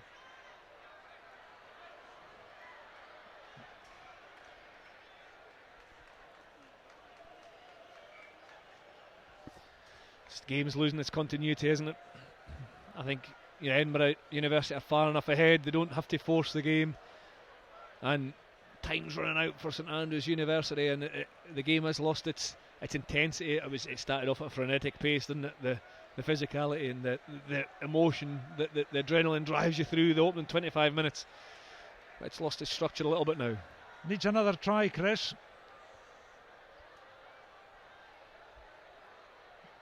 Murphy kicks away downfield. I think that's John Price, number 22 for Edinburgh, just shadowing the ball into touch, escorting it over the touch line. Yeah, it was a well executed from Finn Murphy.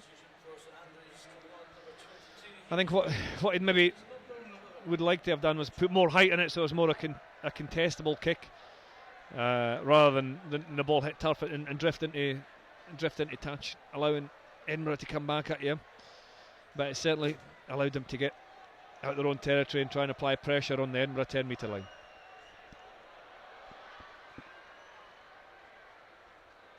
Knock on in the line out there, just a fingertip by an Edinburgh player. But Finlay Brown, today's referee, saw it and calls for the scrummage. So there's the St Andrews front row. On this side, number 16, Ben Peddy. In the middle, Jamie Morrison, and on the far side, Max Kaufman.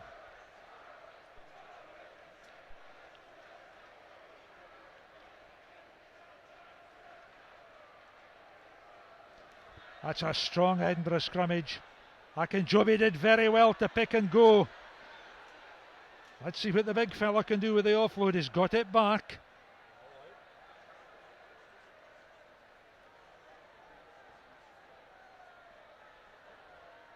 can hear the crowd shouting, come on St Andrews, get a score. Because at the moment it's 24-0 in Edinburgh's favour. 4 tries, 2 conversions.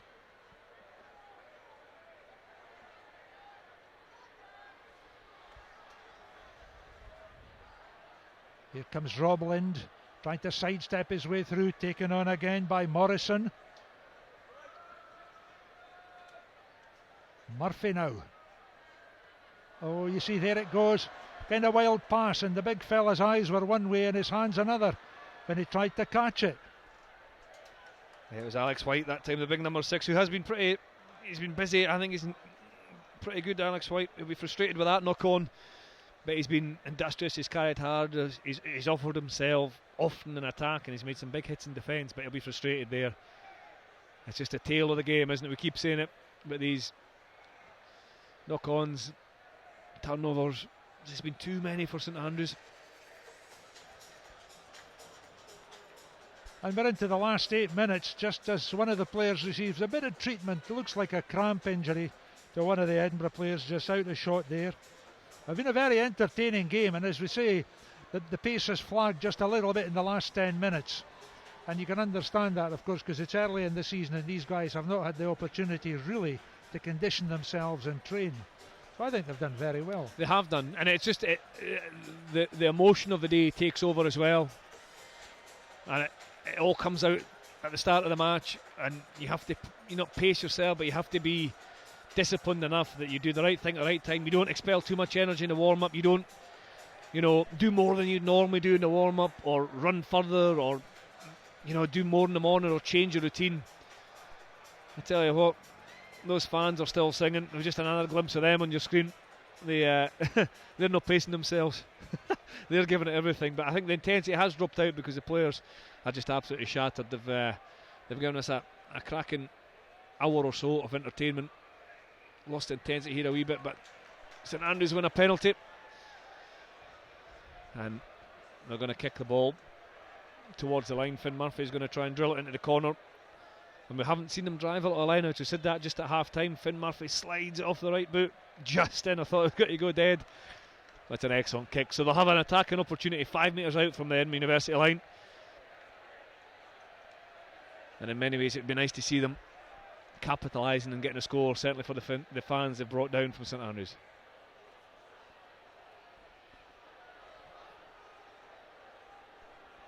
One or two of the Edinburgh players needing treatment again. Who's that down in the midfield? I think this cramp is Scott Burnside's going to have to join us. I think it's maybe James Carson who's coming off. Burnside's coming back onto the field. He'll need to add his weight to this attack from St Andrews. There he is, number 8.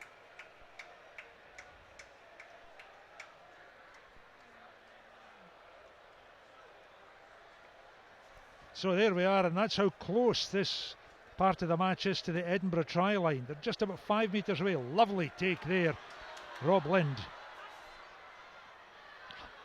Burnside right in the tackle, and he has to release. Here goes St Andrews looking for the consolation score. They've got it. They've got it. The try is scored. I think it's Alex White. Is it number 6? It's this big lad. I think it is. It's number 6. It's Alex White. We just said he'd been industrious and he'd offered himself an attack. That time he pick and drove from close to the line. I think he got it over. I think he'll be awarded the try. And there's a reward for all the travelling St Andrews supporters, and a reward for the players as well. Fighting to the bitter end. Is it too late?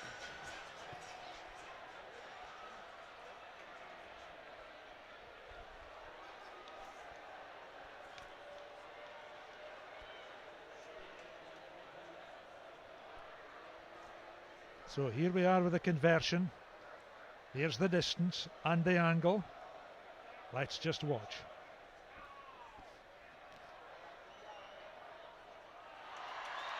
He's got it, he's nailed it.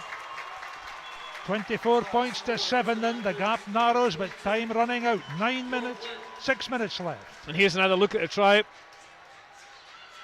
It was Roland Walker that made the initial burst, and then that's Alex White picking and going left, driving, getting a support from his colleagues.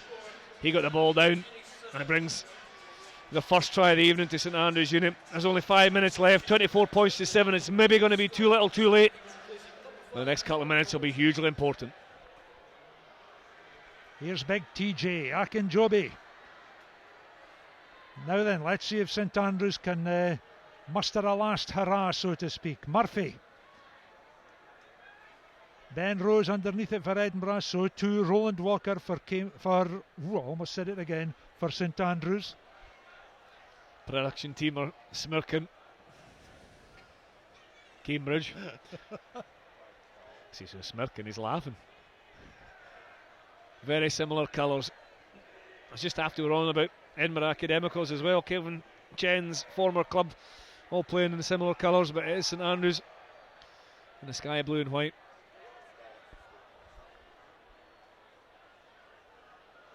Right over the tail that one goes.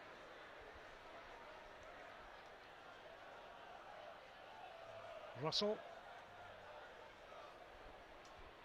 Here come Edinburgh again. Let's see what James Smith can manage away out in that far away right flank. Now they bring it left. Burnside again. Edinburgh keep the ball moving better. They're more fluent in their handling. Yeah, there we go again. Out to the Rose on the left wing side.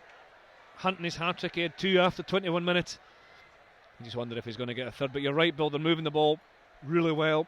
They've been given time to move the ball. There's 3 passes there, and still the drive forward. I think his own Powell with the ball in hand. Sullivan. Dunnell at scrum half there. Out it goes again.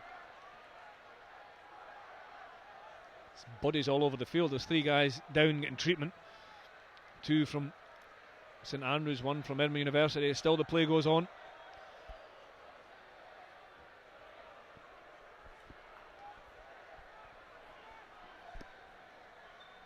Oh, and a break here. It's Robbie Kent. Kent is straight through. Touches down behind the crossbar. Another score for Edinburgh. Try number 5. 29 points to 7. And Robbie Kemp rounds off a very good personal performance with a lovely try. He's been dangerous all night, Robbie Kent. He's one of the more experienced players. He's picked some nice lines. He's been very, very aggressive in attack and defence. And that time he just worked so hard to support in behind the ball carrier and then stood up the fullback and scored underneath the posts. A really good score by the outside centre. Here it is Burnside back inside to Kent. And then he just changed his angle outside Chen. And he skipped under the posts. And that ultimately wraps it up. 29 points to 7 with a conversion to come from Sullivan. And Edinburgh University are safely going to be the champions, the varsity.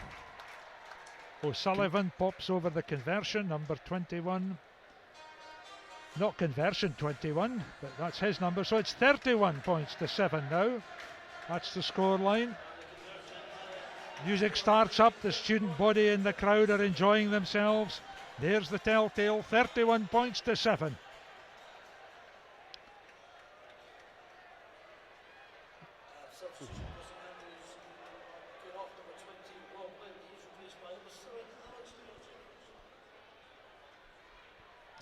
Smith again hammers it away downfield. Akinjobi kind of lost his balance a wee bit.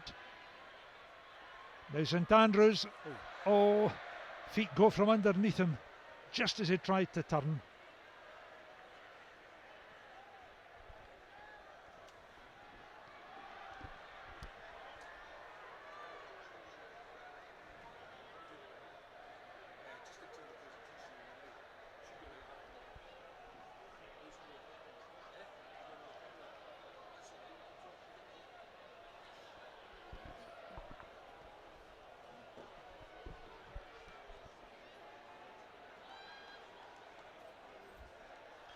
Is there going to be more? Oh, it's an interception. Finn Murphy. Almost. Murphy more turnovers, Bill. Look at this. This is tremendous. Sullivan. Here's the danger man. Everybody around him like a swarm of bees. Ball went forward though from Ben Rose. Yeah, he was hit hard by Toby Hall in the defence and the tackle as well. There we are. I think that's as we creep towards the last 20 seconds of the match. Time for one more scrum. That'll be St Andrews' feed. and everyone is absolutely out on their feet. You can see the fatigue. 2 or 3 players at least on each side stretching their calf muscles, no doubt cramp setting in. That's an opportunity here for St Andrews to finish with a flourish as the clock goes into red time. That's 80 minutes up.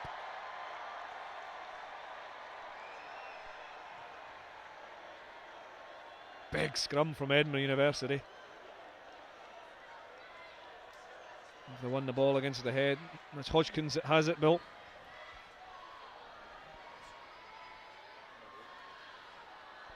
Oh, do you know, Murphy knocked that one on, and he has not made many mistakes today. Here goes John Price. And Robbie Kent belts it into the crowd. That's full time here at BT Murrayfield, and it's a big win for Edinburgh University in this inter-varsities match. They've beaten their old rivals, the University of St Andrews. Edinburgh 31, St Andrews 7.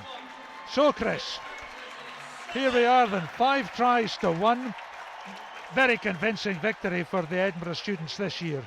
It was, absolutely. They started so well, a try after 4 minutes, and then Rose got his second after 21, and then, you know, they never really looked back after that. St Andrews came back into the game in the early part of the first half, but couldn't get any points for the domination they had in that period. And then it was a very clinical, much more composed performance from Edinburgh. Too many knock-ons and turnovers from St Andrews' point of view. I thought some of the ball carriers up front for Edinburgh were really influential, but James Small-Edwards, the standoff pulled the strings behind the scrum. Ben Rose got a double, and then the rest of the Edinburgh midfield were given enough time and space on the ball to create a bit of magic. 5 tries to 1. It was good to see St Andrews picking up the try from White, the big back row player. It was important for him. I thought he played well as an individual. But after 4 wins in a row for St Andrews this year, the varsity trophy is going to go to Edinburgh University, and you must admit they thoroughly deserve it after that commanding performance. Well, it's as noisy as I've heard Murrayfield for some time. It usually takes a capacity crowd of about 67 older adults to make the noise that the 10,000 young people have made here today.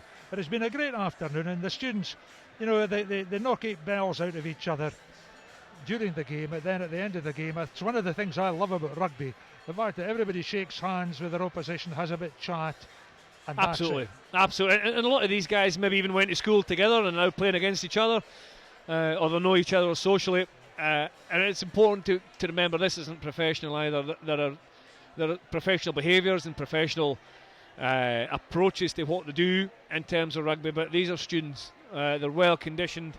They've brought their A game here. Certainly Edinburgh University have. St Andrews were disappointed by the performance, but this is student rugby ultimately, and to be served up 5 tries to 1 with the intensity and the passion that we've seen here in front of over 10,000 spectators. 10,226 I think was the official attendance. I think it's a credit to both universities, both set of supporters. They've got such a cracking atmosphere. Roland Walker, the captain of St Andrews, just leading his team off the field and up that tunnel of Edinburgh players. Some rueful expressions on the St Andrews faces there, but that's to be expected. They would have wanted a better outcome, but it's been a good match, and they've entertained the crowd here, 10,000 plus. Very well indeed. And they'll feel it as well. They'll be feeling it later on this evening and through tomorrow, because that was bruising, it was physical. It lost intensity, as we said, towards the end, but they'll certainly be feeling the pain. They've been bashed around for 80 minutes. Referee Finlay Brown did a sterling job as well. He has, Finlay Brown, and his just as he and his linesman just walking out a shot there. Fergus Hollins and Gordon Galashan.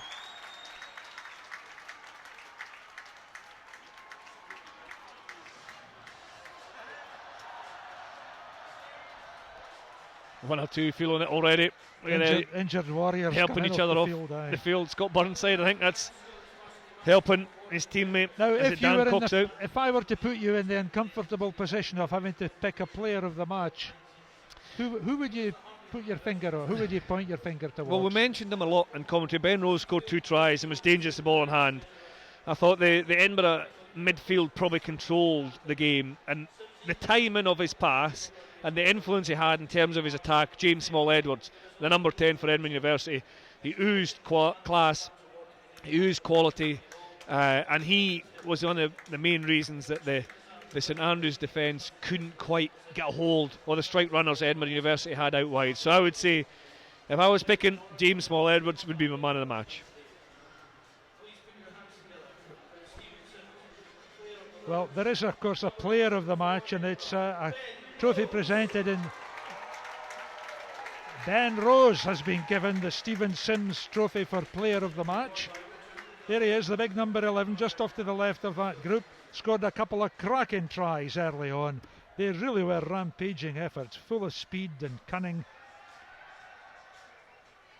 And so, Chris, you've been left on the sideline as far as the picking the man of the match. What do I know? Is concerned. No, I think Ben Rose, it's so difficult, isn't it? I always think it's almost unfair to pick a player of the match, but Ben Rose scored his 2 tries. He was dangerous every time he got the ball. You described him like a 400-metre runner, and he certainly was. A long stride, hard to stop, good into the high ball.